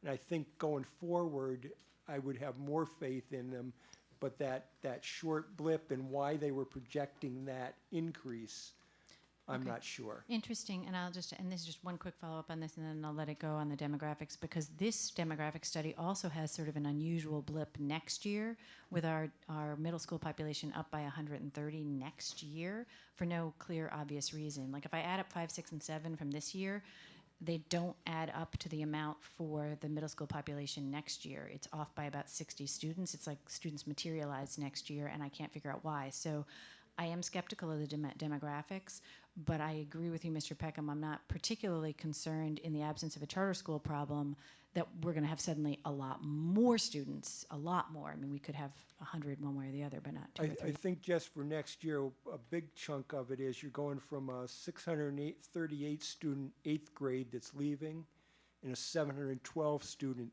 6th grade coming in. Yeah, we can do the math on the side, but I added 5, 6, and 7 from this year and projected it. It doesn't add up to enough.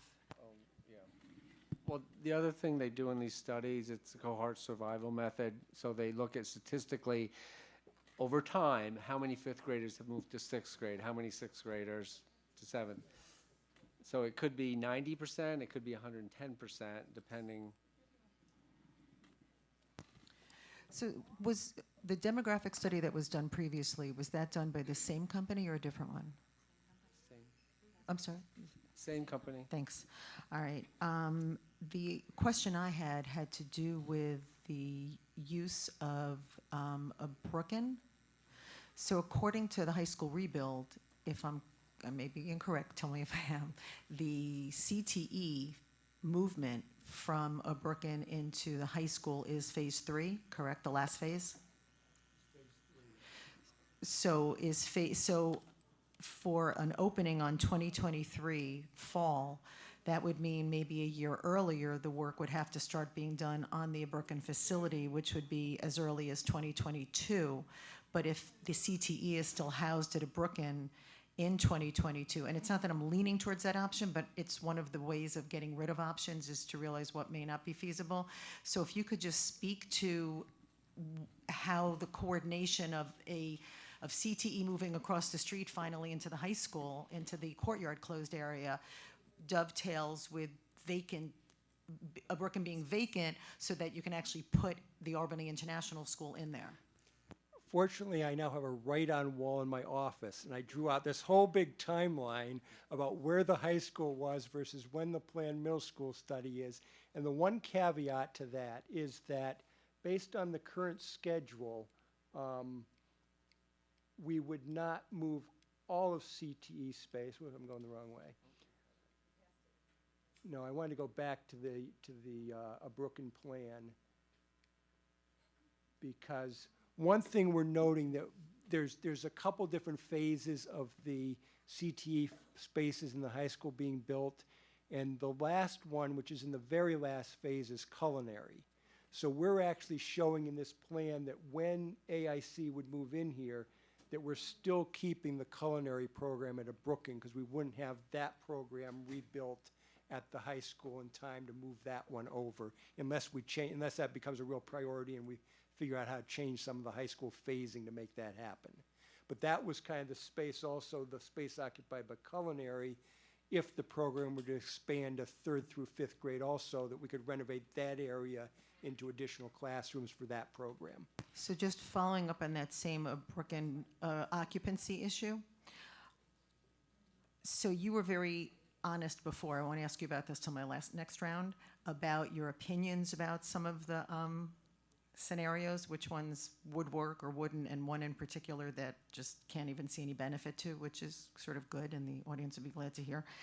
But when it comes to a Brooklyn, how comfortable are you with the timing working out for that to be able to have culinary still in there, some of CTE moving, have not the kind of disruptive environment for students?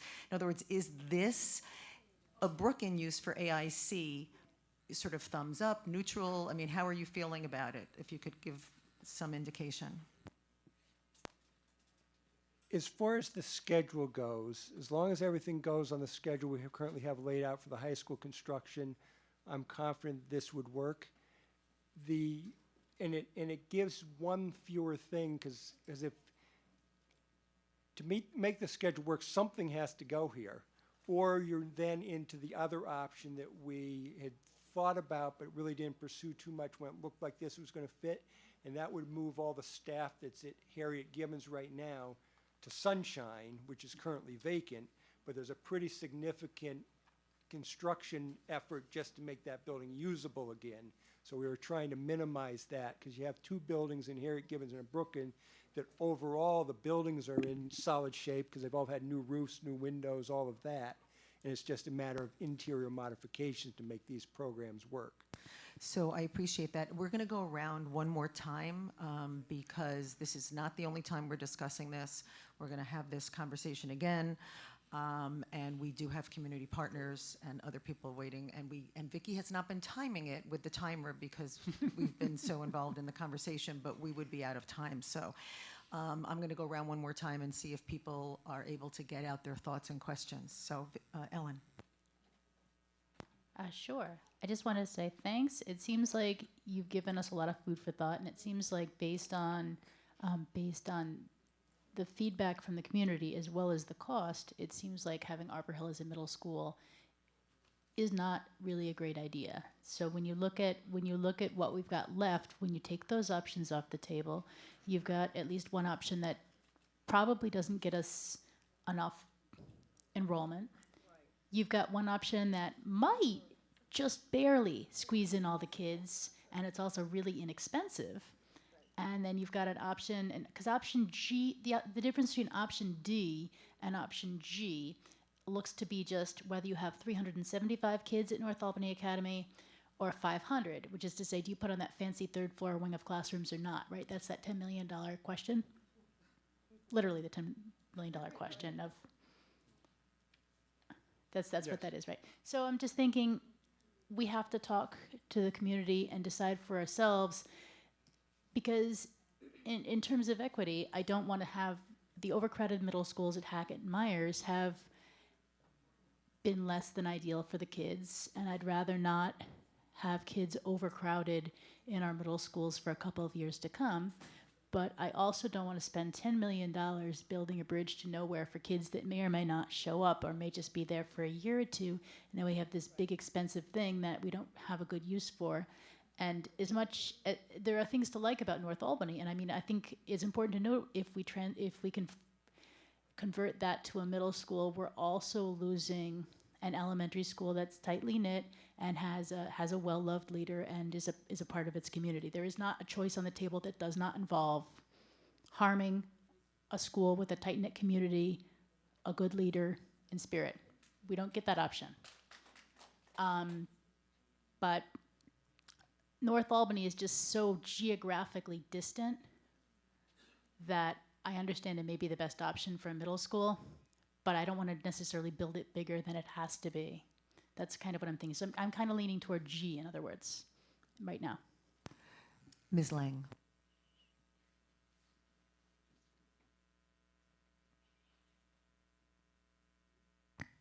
You said you're leaning towards G?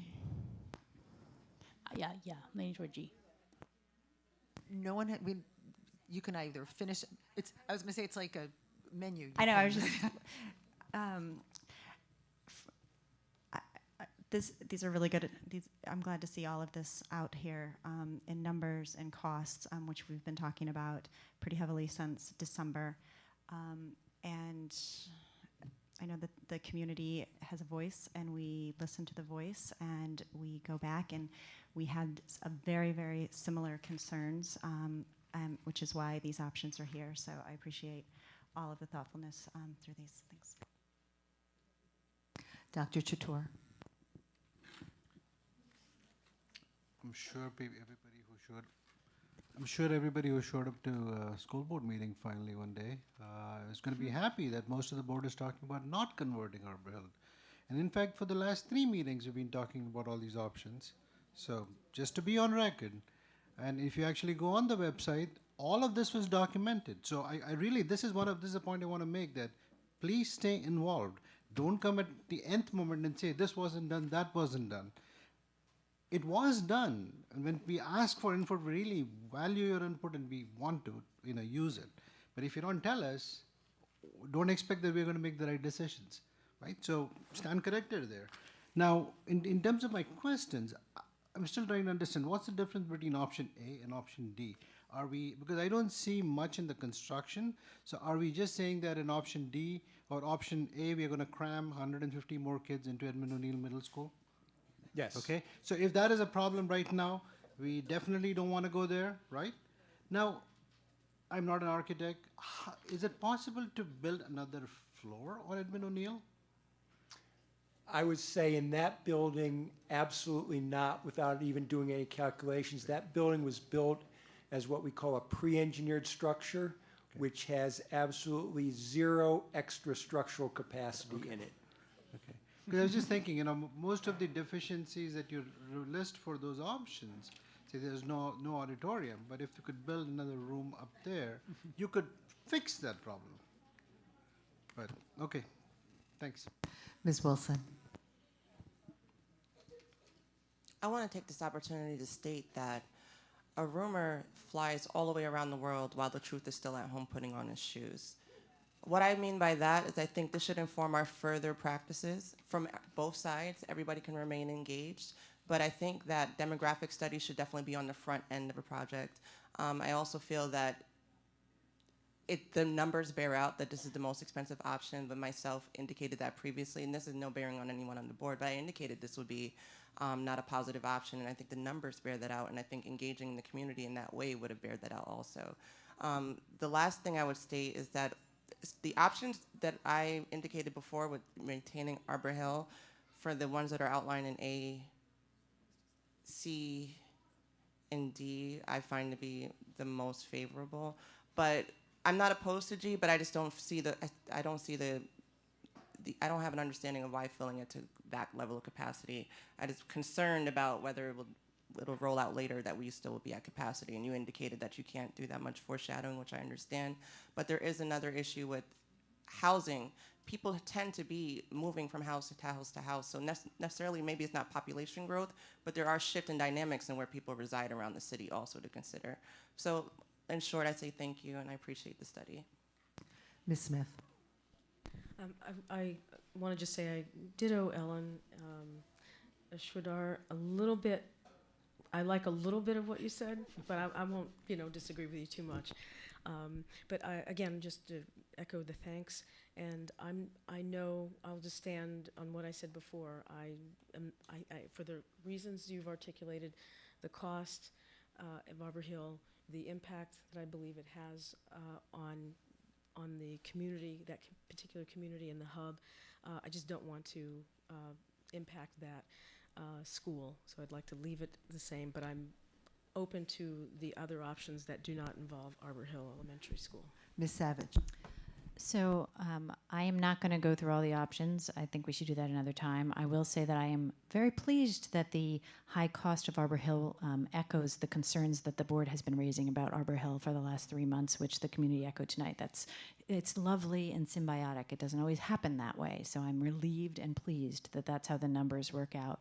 But one point that has not been discussed yet, which I don't want to have a long conversation about, I just want to make sure it gets into everyone's head, is that the reason we had asked for proposals of 650, 650, 500, 500 is that our history at North Albany when it was a middle school was that when we had one middle school that was dramatically different in size than the other middle schools, we had a hard time ensuring that those students got equitable programming because there was a different school, a different model, and that we saw that those students did not perform as well when they got to high school as the students who'd gone through a larger middle school with more options. So we don't have to talk about that tonight, but Mrs. Adams, I'm hoping that as part of our continuing conversation, we can be really thoughtful about that, because if we're gonna lean towards having one that's out of skew with the others, I'm concerned that we're going back to what we just decided we didn't think was a good idea. So just wanted to, since, I'm going to wait to speak until Ellen has her last question. She thought of another one she had. So I just wanted to say I echo what Tabitha said, and I really encourage people to get involved in becoming involved. There's one thing that I think maybe we can do on our end that might help with community engagement is we keep calling this grade configuration, and 4 or 5 years ago it was grade configuration because the question on the table was, should our 6th graders be in elementary school or middle school? But we've kind of, the committee first and then the board made a decision on that we're moving the 6th graders toward middle school as soon as possible. So it's no longer really a grade configuration committee, and I can totally understand how people might see grade configuration committee and not say, hey, this doesn't say my neighborhood school is at risk of being changed. Maybe can we start calling this like middle school enrollment, or accommodating middle school enrollment or something like that, AKA grade configuration, to make it easier to understand what the heck we're talking about. That's a good point. So first I wanted to thank you, which I sort of alluded to before, for actually being really clear, because in addition to providing us with what we asked you for, and then more, you also are providing us with educated information about why certain things are better options than others, and we've learned to trust those kinds of things. Otherwise, we shouldn't be hiring experts to give us expert advice. We're not spending good money. The other is, I think part of just to speak to what Ann said, and I definitely remember the conversations around the board about the problems at North Albany in terms of the ability to have the kinds of things that the other middle schools did, but I'm thinking, I may be wrong, but I'm thinking it's because we talked always over the years of it being a K-8 model. And as a K-8 model, it really wasn't designed with a middle school program in mind. And so hopefully creating another middle school will do that. The other thing I just wanted to speak to was very appreciative of Tabitha going to numbers of meetings that we couldn't. We have board meetings twice a month on Thursdays. They unfortunately seem to conflict every time Dr. Robinson invites us, that it's the same night as our board meetings. But the board had to do these feasibility studies, notwithstanding how great a board member Tabitha Wilson is. It's because while the community had its thoughts and its strong feelings, and we certainly need to not only respect that, but try to go along and find ways to get to yes and win-win with the community's desires, we as a board have to make sure that the way we go doesn't come back with a double multi-million-dollar price tag. So we needed to do the study. We talked about it beforehand. We knew where the board was leaning back on December 14th. We knew that the board was leaning in that way. And in fact, I want to point out for those who are still here, the grade configuration committee, when it came forward, not us, but the 2-year grade configuration, Dr. Brandon sat on it for a long time, respected member of the committee as well when she was a board member on it. But they didn't do costing, and they didn't, so when they came forward with it, regardless of other considerations that got them to there, honestly, looking at a $27 million or $26 million facilities project versus a $42 million project, I'm not sure that we would have seen the same recommendation coming forward.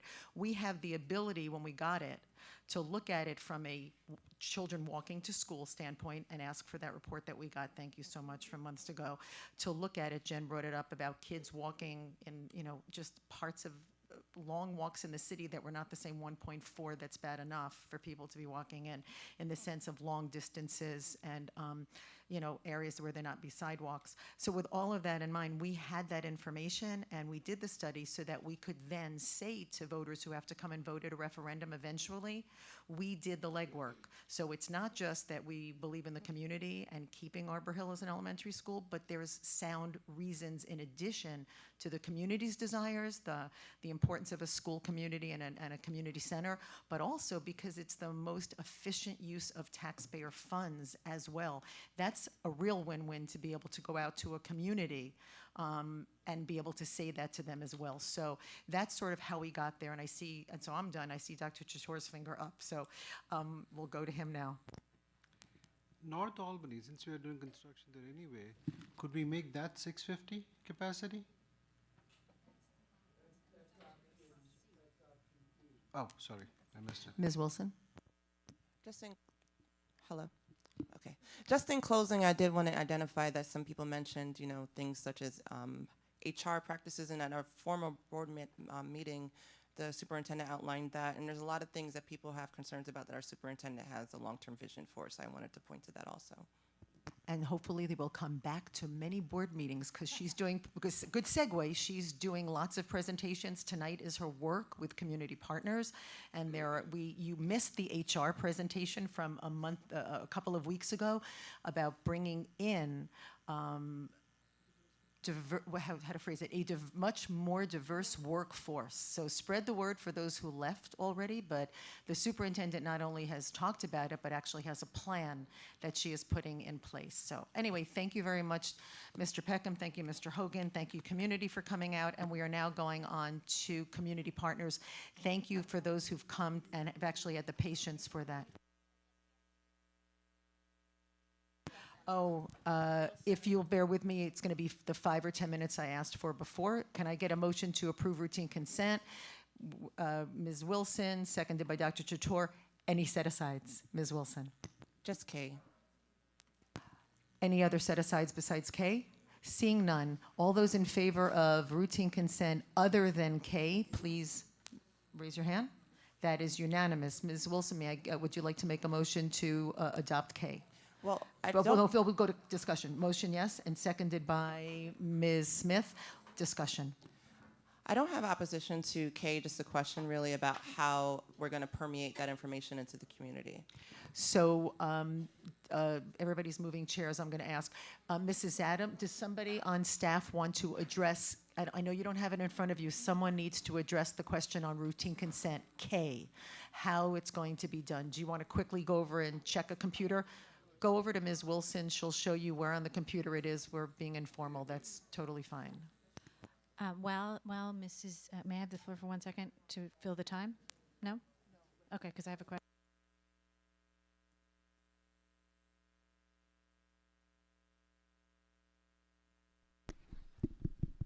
Actually, I don't have it up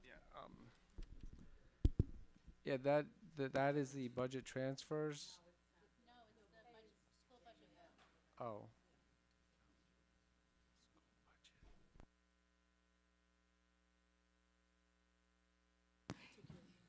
What is you need to be on the mic. What is the actual question about it?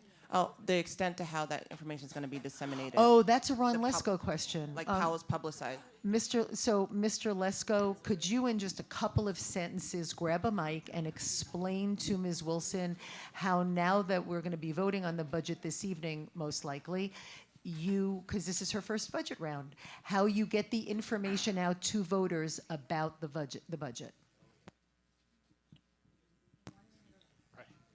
Just a short summary. Sure. We have the budget newsletter that we mail to all residents in the city. There's also a budget postcard that gets mailed to all residents in the city. We aggressively use all of our social media tools to get that information out. We try and work together with the community, neighborhood associations, and the PTAs to schedule budget presentations. I think right now we have 5 of those scheduled before the budget vote. If there is a change in a voting location, which I believe there may be, we'll do a mailing specific to that. So those residents who would be affected by that change in voting location will have that information sent to them directly. There's media coverage of the budget, et cetera. The majority of our communications, where it's appropriate, will also include the information about the school board elections, and also, of course, what was that thing you guys approved a couple of weeks ago? The Capital Reserve Fund. That's the one. Okay. Any more discussion? Ms. Savage? I just wanted to stay on tape for the 7 people listening at home that there is, in fact, a change in voting location, which it was new this year, which is that the 14th Ward will now be voting at Bethany Reform, which is a big change. They've never voted there before, so I'm confident that Ron will get, and part of the 8th, Mrs. Tibbetts is pointing out to me, so I'm confident that Ron will make sure that all the communication goes out, but I think all of us in our travels around the city, everyone listening, everybody throughout the city, really, we need to be making sure that our voters know that the 14th Ward and the 8th Ward are going to vote at Bethany Reform. I'm a 14th Ward voter, and I've never voted there before, so this will be a whole new thing. Right. So we will get that information out specifically to the voters whose voting is changed rather than the people in the whole city. So terrific, and thank you. And now we have to vote on this. So any more discussion? Seeing none, all those in favor of K, routine consent, that is unanimous. Thank you so much. We're really sorry to make you all wait. So thank you for your patience. Thank you so much.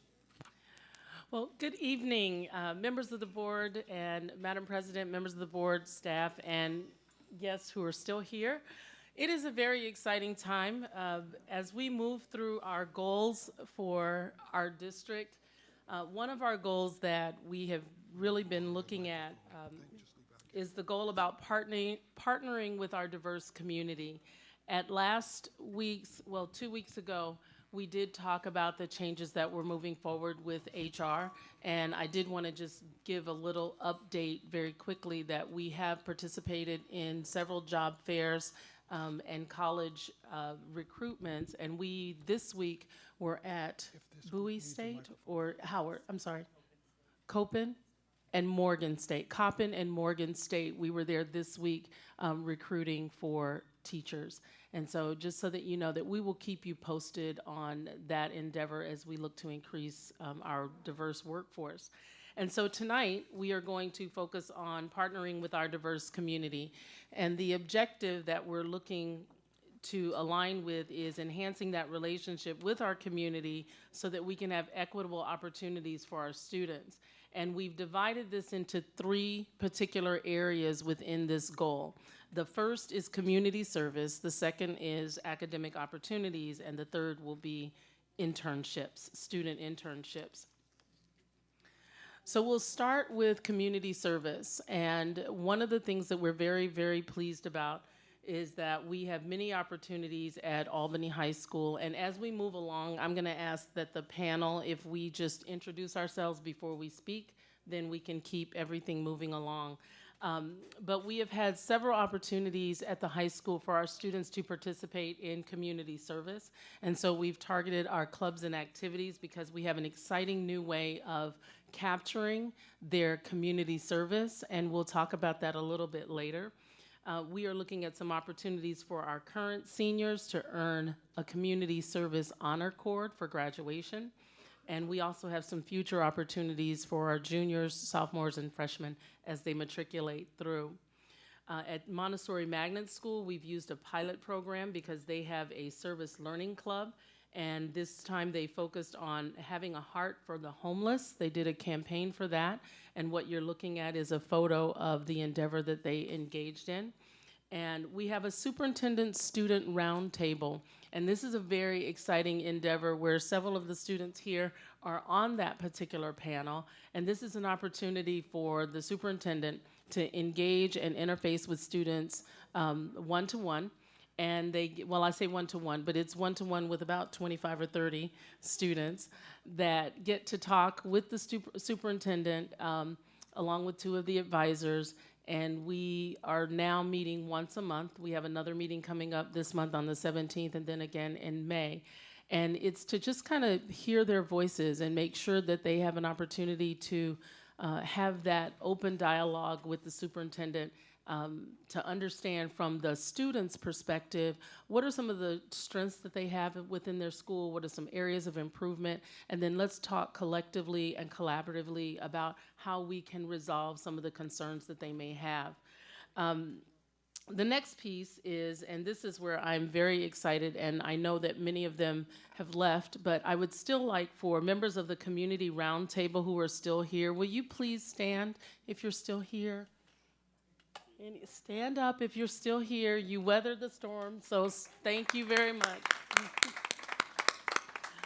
With our Community Roundtable, this is a group, I want to thank you very much for your support, but this is a Community Roundtable that meets throughout the year with various district leaders. And the purpose of this group is to network with the community, have some opportunities for our students to look at community engagement opportunities and what types of support and wraparound services that our students need. I would like to, I don't know if they're still here, but a number of our homeschool coordinators attend this community roundtable, and they are extremely valuable in that relationship that we have with the community. And so we look forward to the continued support of the community roundtable and of our students within the school district. So at this time, we want to see some of the community service in action, and so I'm going to turn the time over to Mr. Vacante.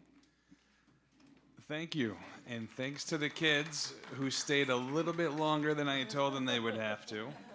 I apologize. If you don't know me, I'm Tom Vacante. I'm your online learning coordinator, but I also run the annual service trip abroad. This past year being the largest trip with 27 participants, and our first collaboration with Passport for Good, which you'll hear at the end. So I recently had a conversation, actually a few years ago, with a college admissions counselor about why students who I thought were more than academically qualified might not have been accepted to top colleges. In our conversation, which was lengthy, something really stuck out, which is when he said he'd had to deliver the letters that they were not accepted to thousands of valedictorians. So the bottom line was, from that conversation I gathered, a new consensus had been forming for a long while that academic records are just decisively not what makes a student a coveted member of a college campus. Colleges and employers want individuals with passion and purpose, with drive and motivation beyond what lies in a textbook or in a paycheck. Travel, international or national, and community service have a unique and profound effect on students. So profound, it can often determine a young person's life trajectory and become a large part of their character, often awakening in them essential parts of themselves that truly matter as they move beyond our doors. And that's what happened to me in my life story. That's why I'm passionate about it. And this year's trip, the kids met over April break and had a little debrief. So now one of them is going to share with you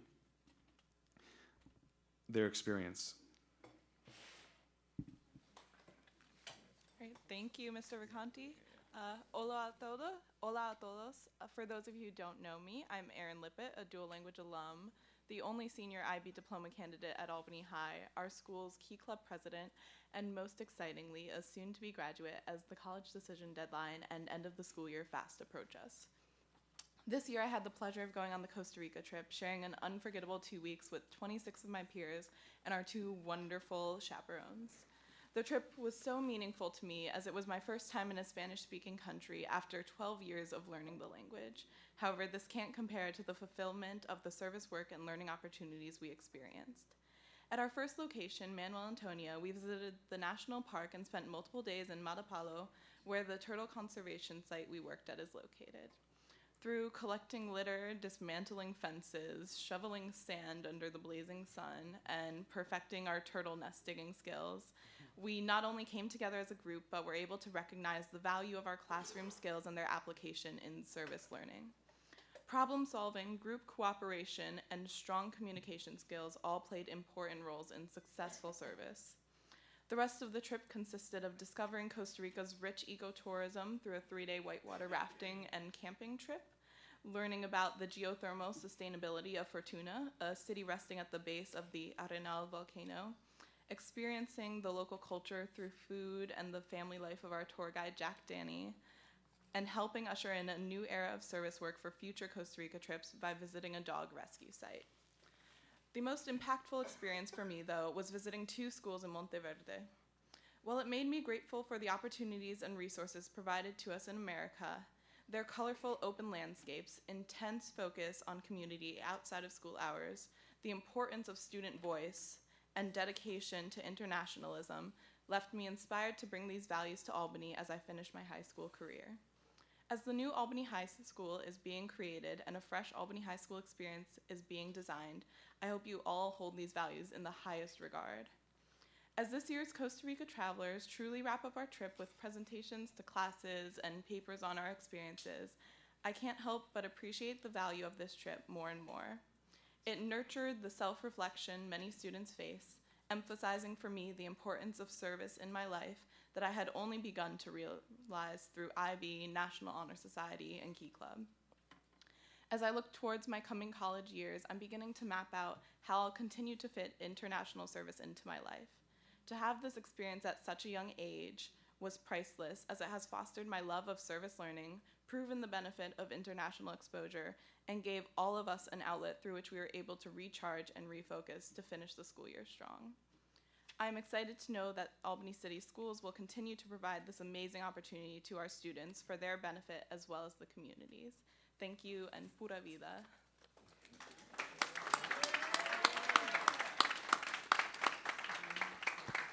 Now, one quick question, Aaron.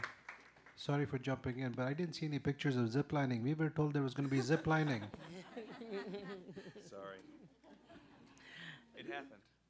So one of the reasons that we have been able to capture a lot of these experiences and with the Passport for Good, we did talk about this a little bit, but we are moving from the dark ages of the paper copy of capturing community service hours here at Albany High School, and we are moving into the digital age.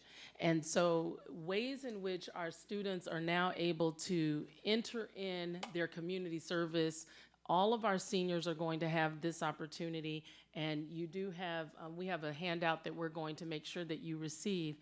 It's what's being distributed through the school, how students are going to be able to capture their community service hours digitally.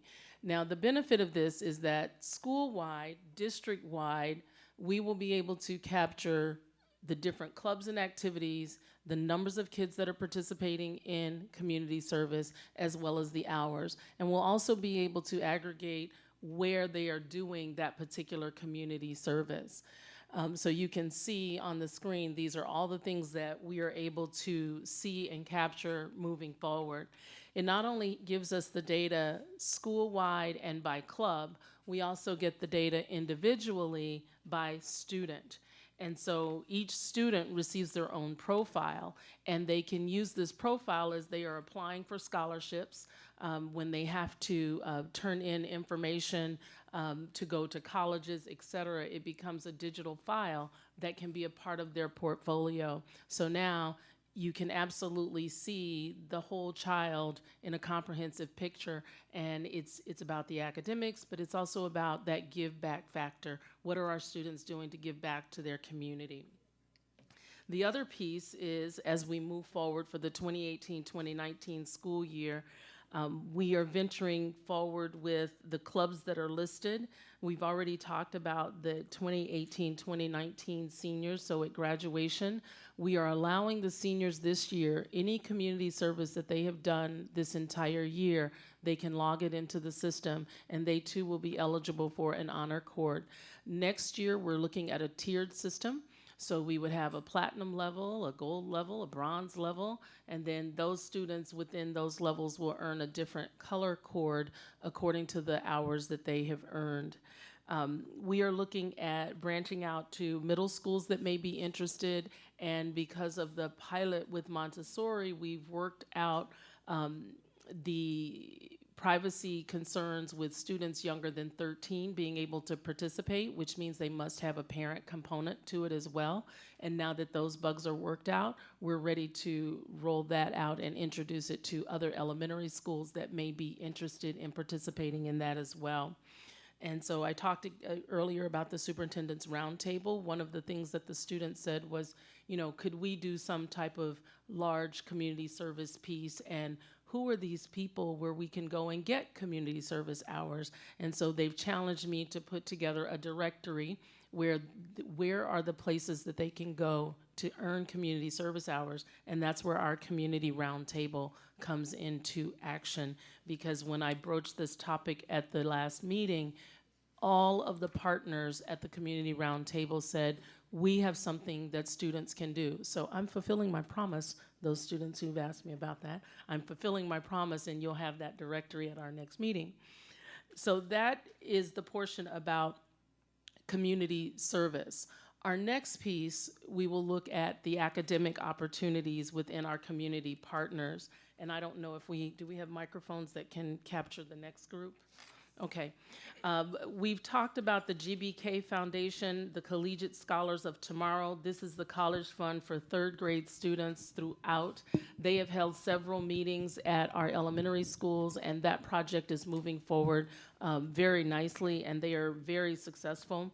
We have recently started our work with the U.S. Attorney's Office, and it is the Leadership Project, which is about legal education and decision-making for all of our fifth grade students. And Karen Bechtel is going to lead that charge as we move through with all of our fifth graders in that particular piece.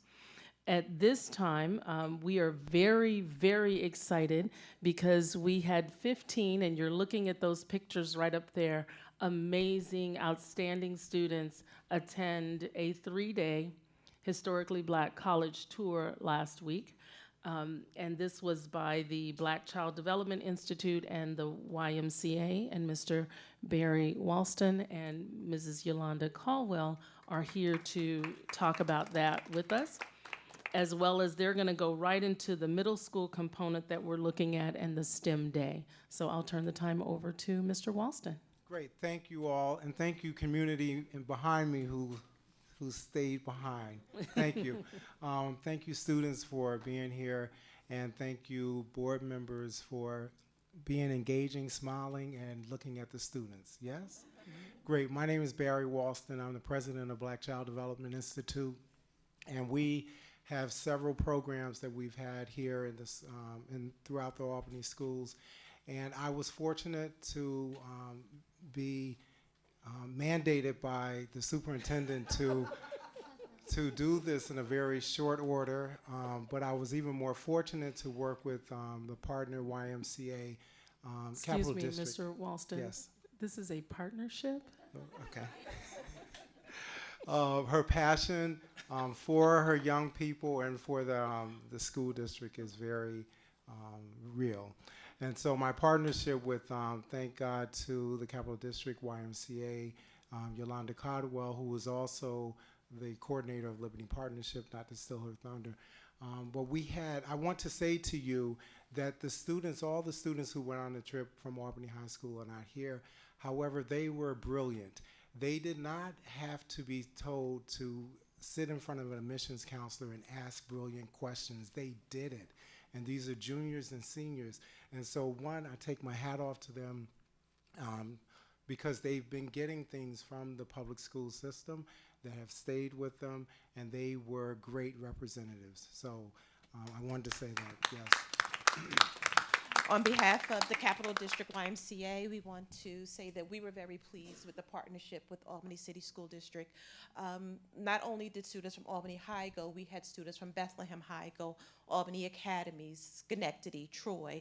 We had students from all over the Capital District, Saratoga, Clifton Park. So we had 43 students on our trip, and we had a wonderful time. We attended, visited 4 institutions over 3 days.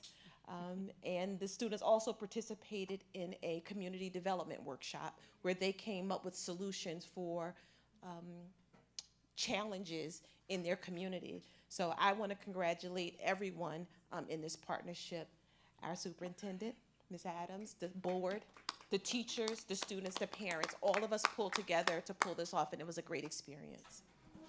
So can someone tell me from the board, what is a PBI? Yes, Matthew. You heard of a PBI? Yes, Ms. Adler. PBI? PBI. Do you want me to do it? Yes, you can do it. We have right here. Oh, wait. We have right here. Okay, A PBI is a predominantly black institution. And what's the difference between that and an HBCU? A HBCU and a PBI, basically, HBCUs carry like more nurturing, supports for for black students and so on than a PBI. So I will admit, that's something that I learned in planning this trip. There is a predominantly black institution that is not a historically black institution that is 2 hours away from here, and that's Bloomfield College in New Jersey. And it's also what's called a Hispanic supported institution. So that's different than HBCU because it's not historic. It has not been around for hundreds of years. So there are other institutions that will support our students of color that are not necessarily HBCUs. My name is Daryl White, and I'm a junior, and I attend Albany Public High School. And first off, I'd just like to thank the supervisors who carried us Albany High students under their wing to attend this trip. And I'd like to especially thank Superintendent Adams because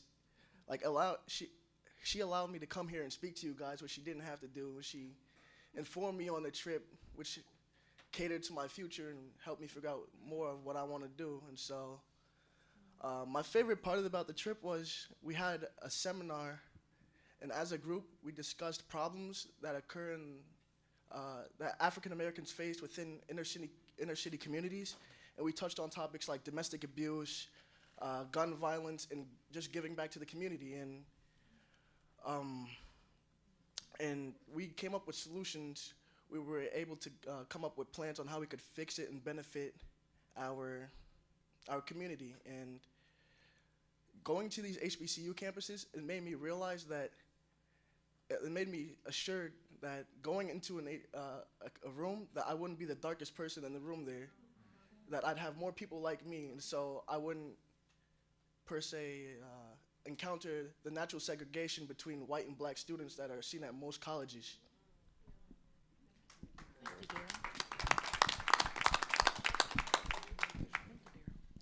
Hi, my name is Ben Morton, and I also attend Albany High School. I'm a junior. I'm actually the junior class president, and I'd like to thank the superintendent, YMCA, Mr. Berry, for allowing me to go on this trip too. Seeing these 4 schools over the spring break it gave me a preview on what college life is really like. I got to see 4 colleges where obviously I'm gonna be somewhere I'm not used to with people I don't know, but it helps to be around people like me, feel at home more a little bit, I guess. And all 4 schools, we got to sit down with people that work there, talk about the programs, talk about the opportunities, internships. We got to listen to their financial aid. We got to listen to all of the students that get to, I guess, receive some sort of financial aid. At Bowie, I believe, almost 90% of students received some sort of financial aid last year, which is crazy high. And all of these schools just showed me, like, I really don't have to be here to feel normal, I guess.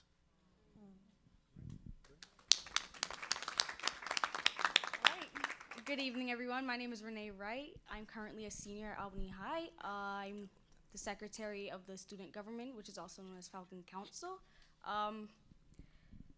I'm here to talk about my HBCU experience. And for those who aren't conscious of what HBCU, the acronym HBCU means, is historically black colleges and universities. My favorite college visit was Bowie State University, located in Maryland, due to the the fact that it was nice weather that day, and I got to encounter a lot of good things during the trip, the tour. As a senior heading off to college, I can attest that this event has shed more light on the value of a higher level education for a Black student as myself. This college trip was very unique in its own way and brought to my attention that there are many things you can get out of an HBCU other than a higher level education institution, other institutions. I would like to thank all those who made it possible for me to go, and I am more than grateful.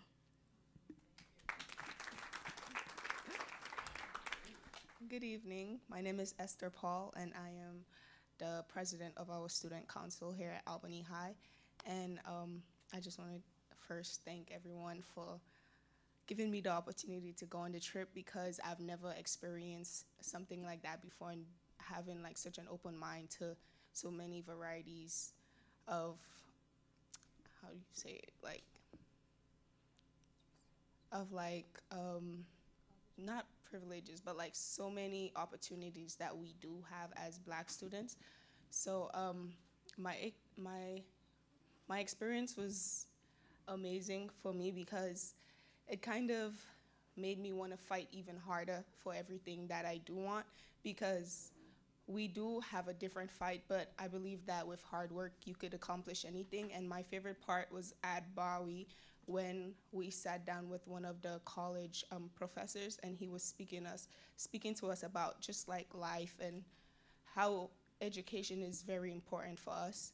And from what he said, it just gave me hope. It just made me like that fire that like was kind of deeming in me, just made me want to fight even more. So that's what my favorite part of the trip was. And we obviously had great chaperone. So yeah, I'm just thankful for the opportunity.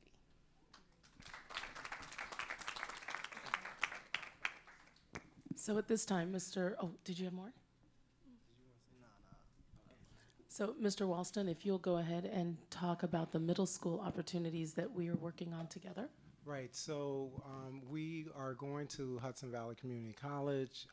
We've partnered with Hudson Valley Community College, who's given us a space, who's feeding our students for breakfast and lunch, free of charge. This is entering the college zone, so from 6th grade up to 12th grade. April 28th, they're able to come to Hudson Valley Community College, their parents, and we have the 7th and 8th graders together, the 9th and 10th, and 11th and 12th. We partner with SUNY Albany, and professors are coming to talk to them. The guidance counselors has been supportive with talking about what it is you need to do in 7th, 8th grade to be successful in 9th and 10th, and what should you be getting ready for 11th and 12th. So it's been 4 years that we've been doing this, with Hudson Valley has been supporting us, and the district, all we need is for people to encourage the young people to say, hey, here is a community college right in your backyard. Here's an opportunity for you to see students who are from the community, who's attending the community college, and be successful. And so that's happening April 28th.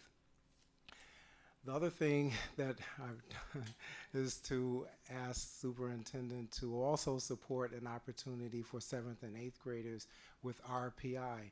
Now we know RPI, that I've done is to ask superintendent to also support an opportunity for 7th and 8th graders with RPI. Now we know RPI, that I've done is to ask superintendent to also support an opportunity for 7th and 8th graders with RPI. Now we know RPI, that I've done is to ask superintendent to also support an opportunity for 7th and 8th graders with RPI. Now we know RPI, that I've done is to ask superintendent to also support an opportunity for 7th and 8th graders with RPI. Now we know RPI, that I've done is to ask superintendent to also support an opportunity for 7th and 8th graders with RPI. Now we know RPI that is to ask superintendent to also support an opportunity for 7th and 8th graders with RPI. Now we know RPI that is to ask superintendent to also support an opportunity for 7th and 8th graders with RPI. Now we know RPI that is to ask superintendent to also support an opportunity for 7th and 8th graders with RPI. Now we know RPI that is to ask superintendent to also support an opportunity for 7th and 8th graders with RPI. Now we know RPI that is to ask superintendent to also support an opportunity for 7th and 8th graders with RPI. Now we know RPI that is to ask superintendent to also support an opportunity for 7th and 8th graders with RPI. Now we know RPI that is to ask superintendent to also support an opportunity for 7th and 8th graders with RPI. Now we know RPI that is to ask superintendent to also support an opportunity for 7th and 8th graders with RPI. Now we know RPI that is to ask superintendent to also support an opportunity for 7th and 8th graders with RPI. Now we know RPI that is to ask superintendent to also support an opportunity for 7th and 8th graders with RPI. Now we know RPI that is to ask superintendent to also support an opportunity for 7th and 8th graders with RPI. Now we know RPI that is to ask superintendent to also support an opportunity for 7th and 8th graders with RPI. Now we know RPI that is to ask superintendent to also support an opportunity for 7th and 8th graders with RPI. Now we know RPI that is to ask superintendent to also support an opportunity for 7th and 8th graders with RPI.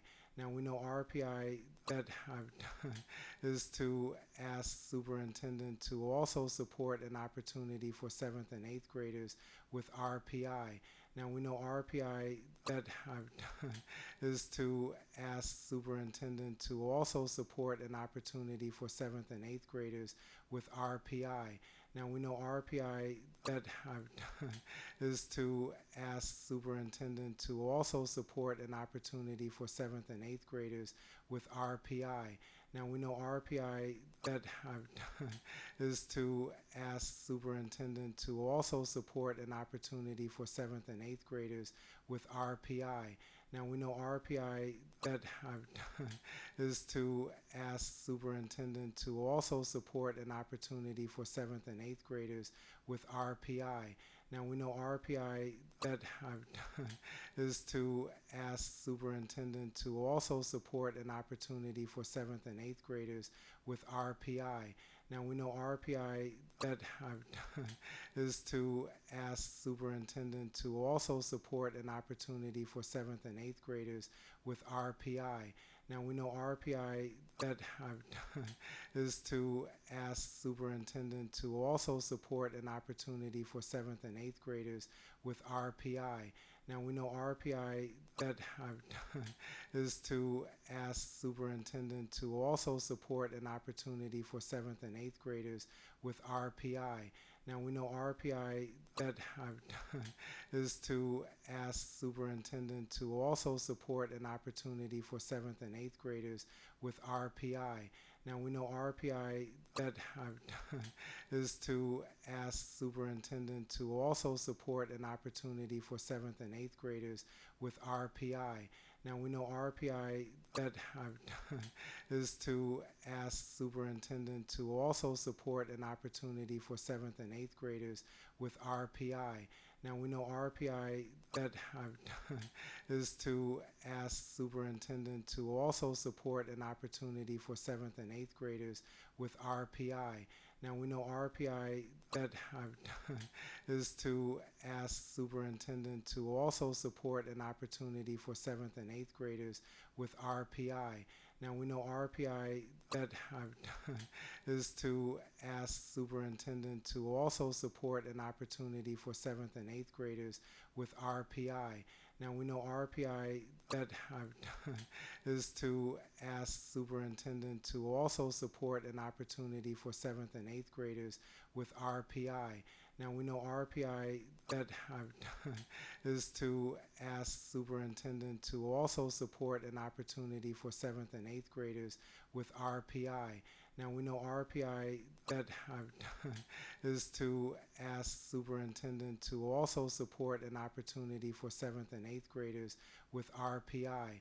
Now we know RPI that I've done is to ask superintendent to also support an opportunity for 7th and 8th graders with RPI. Now we know RPI that I've done is to ask superintendent to also support an opportunity for 7th and 8th graders with RPI. Now we know RPI that I've done is to ask superintendent to also support an opportunity for 7th and 8th graders with RPI. Now we know RPI that I've done is to ask superintendent to also support an opportunity for 7th and 8th graders with RPI. Now we know RPI that I've done is to ask superintendent to also support an opportunity for 7th and 8th graders with RPI. Now we know RPI that I've done is to ask superintendent to also support an opportunity for 7th and 8th graders with RPI. Now we know RPI that I've done is to ask superintendent to also support an opportunity for 7th and 8th graders with RPI. Now we know RPI that I've done is to ask superintendent to also support an opportunity for 7th and 8th graders with RPI. Now we know RPI that I've done is to ask superintendent to also support an opportunity for 7th and 8th graders with RPI. Now we know RPI that I've done is to ask superintendent to also support an opportunity for 7th and 8th graders with RPI. Now we know RPI that I've done is to ask superintendent to also support an opportunity for 7th and 8th graders with RPI. Now we know RPI that I've done is to ask superintendent to also support an opportunity for 7th and 8th graders with RPI. Now we know RPI that I've done is to ask superintendent to also support an opportunity for 7th and 8th graders with RPI. Now we know RPI that I've done is to ask superintendent to also support an opportunity for 7th and 8th graders with RPI. Now we know RPI that I've done is to ask superintendent to also support an opportunity for 7th and 8th graders with RPI. Now we know RPI that I've done is to ask superintendent to also support an opportunity for 7th and 8th graders with RPI. Now we know RPI that I've done is to ask superintendent to also support an opportunity for 7th and 8th graders with RPI. Now we know RPI that I've done is to ask superintendent to also support an opportunity for 7th and 8th graders with RPI. Now we know RPI that I've done is to ask superintendent to also support an opportunity for 7th and 8th graders with RPI.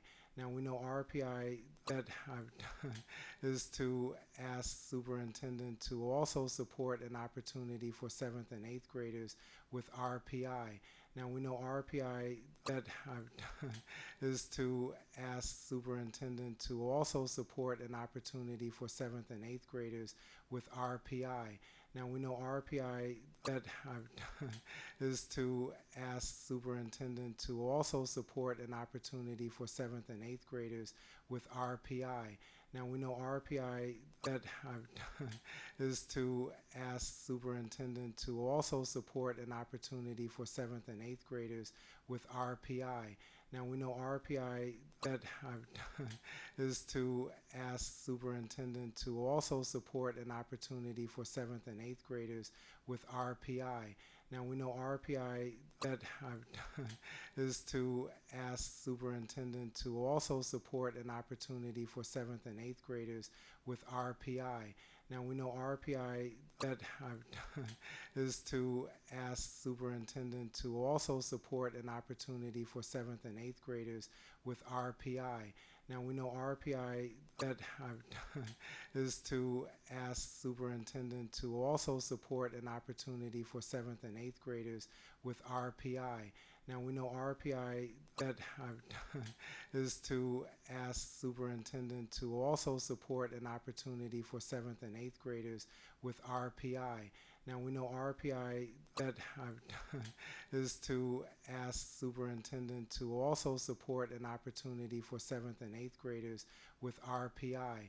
Now we know RPI that I've done is to ask superintendent to also support an opportunity for 7th and 8th graders with RPI.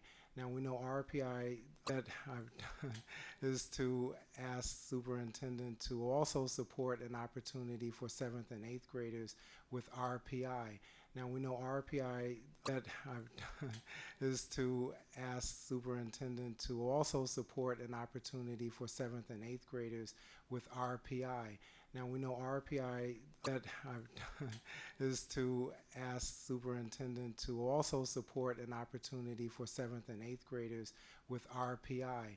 Now we know RPI that I've done is to ask superintendent to also support an opportunity for 7th and 8th graders with RPI. Now we know RPI that I've done is to ask superintendent to also support an opportunity for 7th and 8th graders with RPI. Now we know RPI that I've done is to ask superintendent to also support an opportunity for 7th and 8th graders with RPI.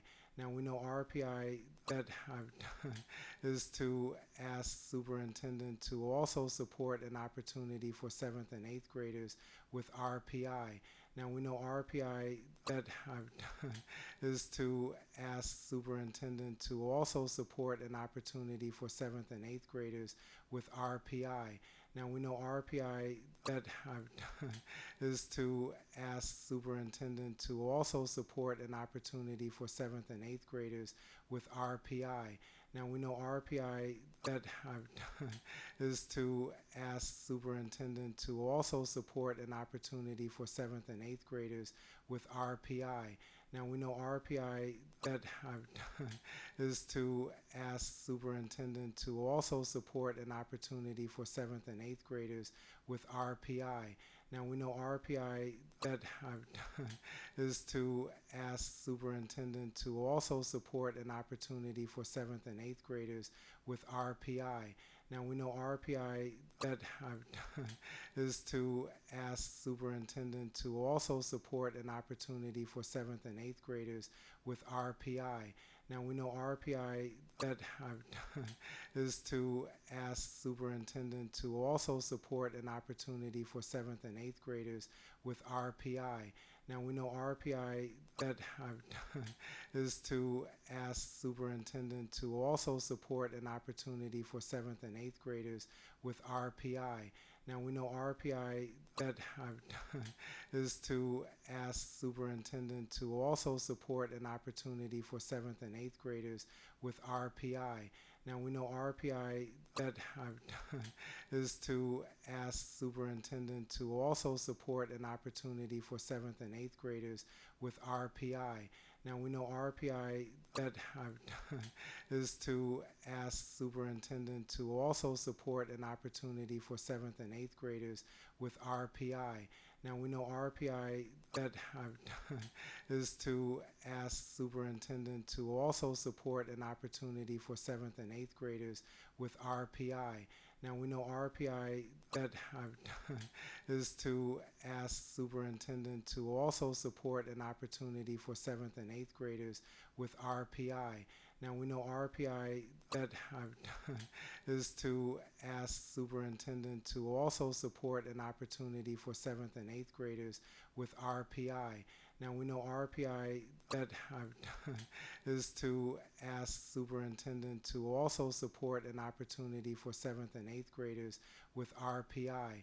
Now we know RPI that is to ask superintendent to also support an opportunity for 7th and 8th graders with RPI.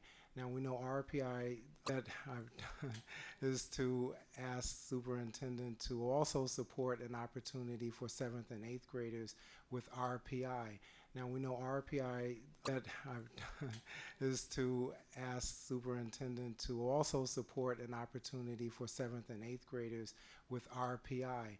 Now we know RPI that is to ask superintendent to also support an opportunity for 7th and 8th graders with RPI. Now we know RPI that is to ask superintendent to also support an opportunity for 7th and 8th graders with RPI. Now we know RPI that is to ask superintendent to also support an opportunity for 7th and 8th graders with RPI. Now we know RPI that is to ask superintendent to also support an opportunity for 7th and 8th graders with RPI. Now we know RPI that is to ask superintendent to also support an opportunity for 7th and 8th graders with RPI. Now we know RPI that is to ask superintendent to also support an opportunity for 7th and 8th graders with RPI. Now we know RPI that is to ask superintendent to also support an opportunity for 7th and 8th graders with RPI.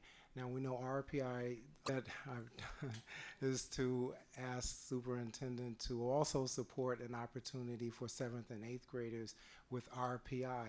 Now we know RPI that is to ask superintendent to also support an opportunity for 7th and 8th graders with RPI. Now we know RPI that is to ask superintendent to also support an opportunity for 7th and 8th graders with RPI. Now we know RPI that is to ask superintendent to also support an opportunity for 7th and 8th graders with RPI. Now we know RPI that is to ask superintendent to also support an opportunity for 7th and 8th graders with RPI. Now we know RPI that is to ask superintendent to also support an opportunity for 7th and 8th graders with RPI. Now we know RPI that is to ask superintendent to also support an opportunity for 7th and 8th graders with RPI. Now we know RPI that is to ask superintendent to also support an opportunity for 7th and 8th graders with RPI. Now we know RPI that is to ask superintendent to also support an opportunity for 7th and 8th graders with RPI. Now we know RPI that is to ask superintendent to also support an opportunity for 7th and 8th graders with RPI. Now we know RPI that is to ask superintendent to also support an opportunity for 7th and 8th graders with RPI. Now we know RPI that is to ask superintendent to also support an opportunity for 7th and 8th graders with RPI. Now we know RPI that is to ask superintendent to also support an opportunity for 7th and 8th graders with RPI. Now we know RPI that is to ask superintendent to also support an opportunity for 7th and 8th graders with RPI.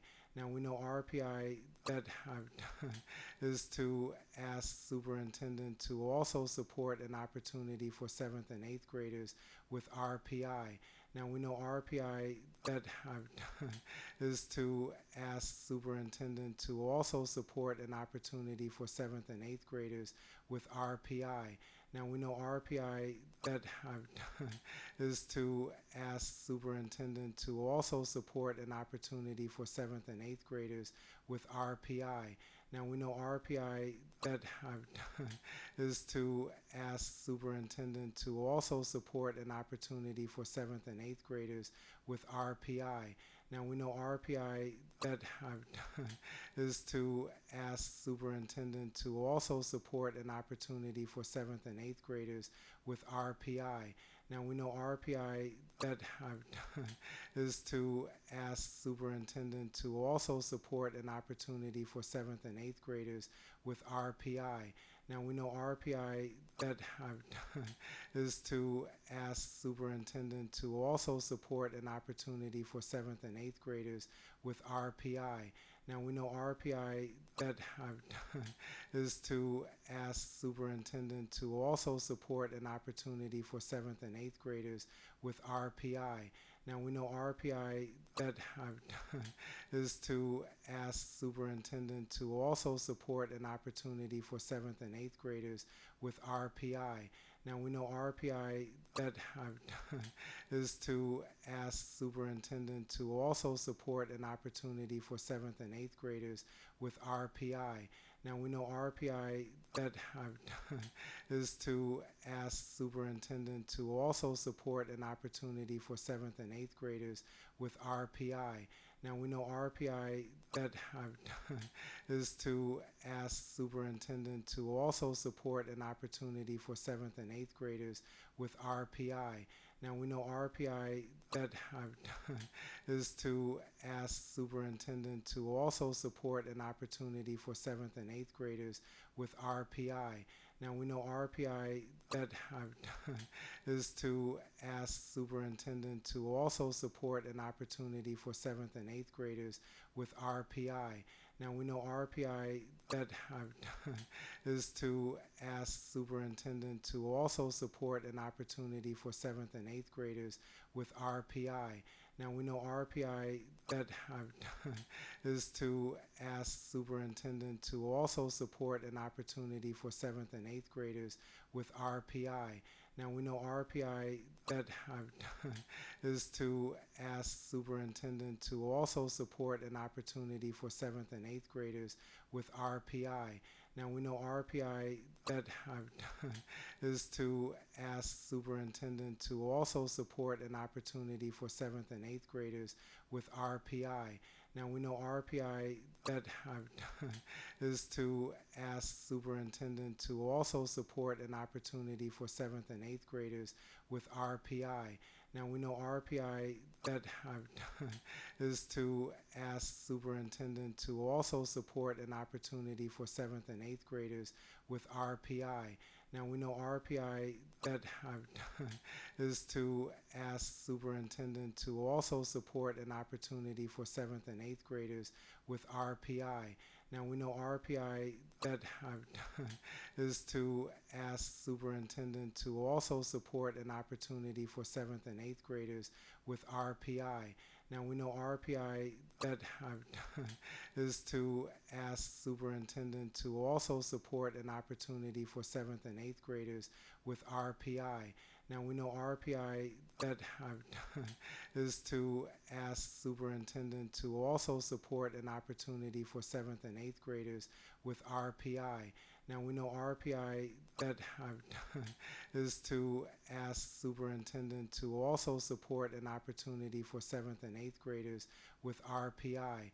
Now we know RPI that is to ask superintendent to also support an opportunity for 7th and 8th graders with RPI. Now we know RPI that is to ask superintendent to also support an opportunity for 7th and 8th graders with RPI. Now we know RPI that is to ask superintendent to also support an opportunity for 7th and 8th graders with RPI. Now we know RPI that is to ask superintendent to also support an opportunity for 7th and 8th graders with RPI. Now we know RPI that is to ask superintendent to also support an opportunity for 7th and 8th graders with RPI. Now we know RPI that is to ask superintendent to also support an opportunity for 7th and 8th graders with RPI. Now we know RPI that is to ask superintendent to also support an opportunity for 7th and 8th graders with RPI.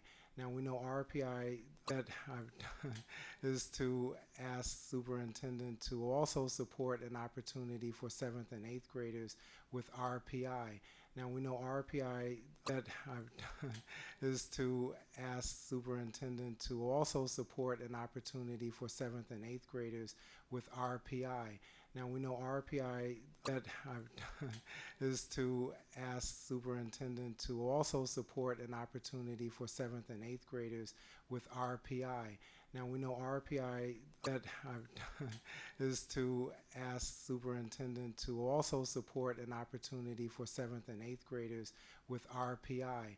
Now we know RPI that is to ask superintendent to also support an opportunity for 7th and 8th graders with RPI.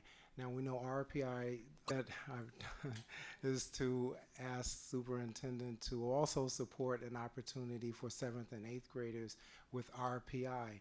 Now we know RPI that is to ask superintendent to also support an opportunity for 7th and 8th graders with RPI.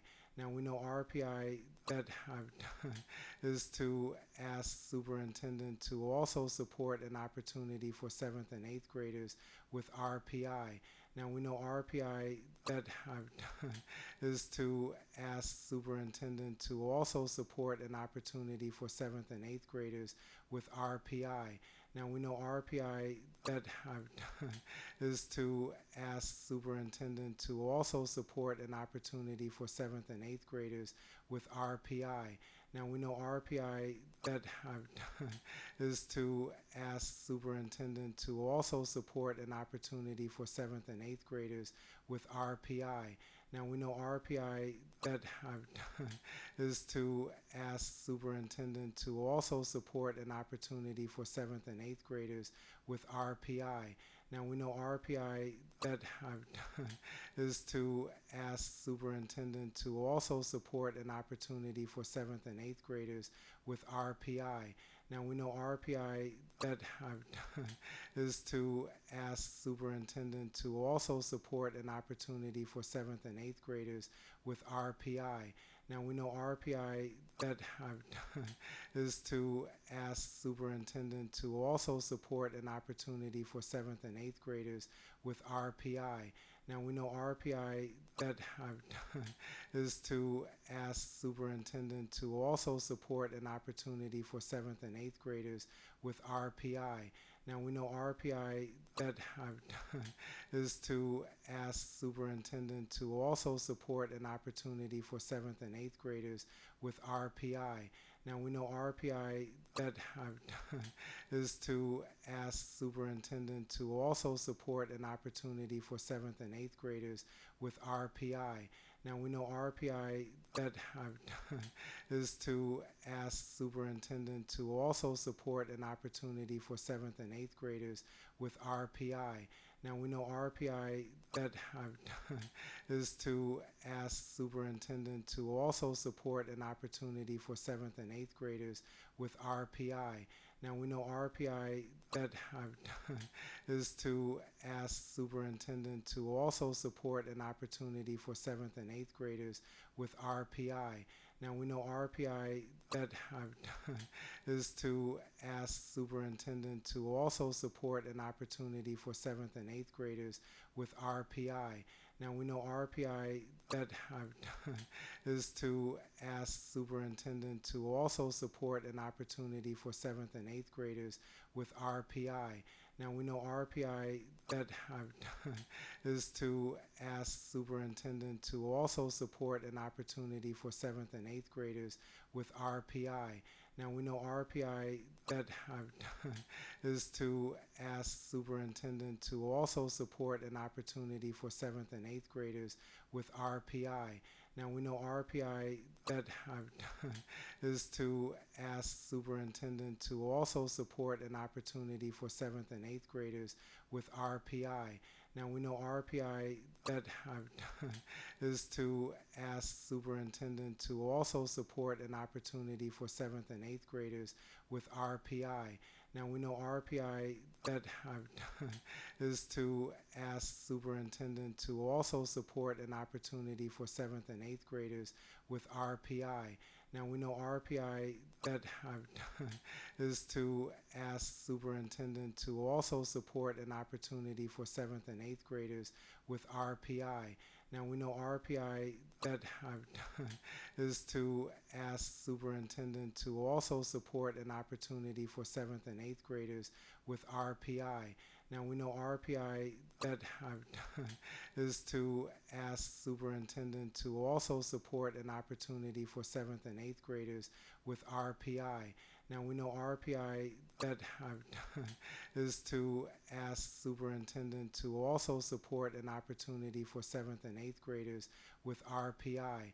Now we know RPI that I've done is to ask superintendent to also support an opportunity for 7th and 8th graders with RPI. Now we know RPI that I've done is to ask superintendent to also support an opportunity for 7th and 8th graders with RPI. Now we know RPI that I've done is to ask superintendent to also support an RPI. Now we know RPI that I've done is to ask superintendent to also support an RPI. Now we know RPI that I've done is to ask superintendent to also support an RPI. Now we know RPI that I've done is to ask superintendent to also support an RPI. Now we know RPI that I've done is to ask superintendent to also support an RPI. Now we know RPI that I've done is to ask superintendent to also support an RPI. Now we know RPI that I've done is to ask superintendent to also support an RPI. Now we know RPI that I've done is to ask superintendent to also support an RPI. Now we know RPI that I've done is to ask superintendent to also support an RPI. Now we know RPI that I've done is to ask superintendent to also support an RPI. Now we know RPI that I've done is to ask superintendent to also support an RPI. Now we know RPI that I've done is to ask superintendent to also support an RPI. Now we know RPI that I've done is to ask superintendent to also support an RPI. Now we know RPI that I've done is to ask superintendent to also support an RPI. Now we know RPI that I've done is to ask superintendent to also support an RPI. Now we know RPI that I've done is to ask superintendent to also support an RPI. Now we know RPI that I've done is to ask superintendent to also support an RPI. Now we know RPI that I've done is to ask superintendent to also support an RPI. Now we know RPI that I've done is to ask superintendent to also support an RPI. Now we know RPI that I've done is to ask superintendent to also support an RPI. Now we know RPI that I've done is to ask superintendent to also support an RPI.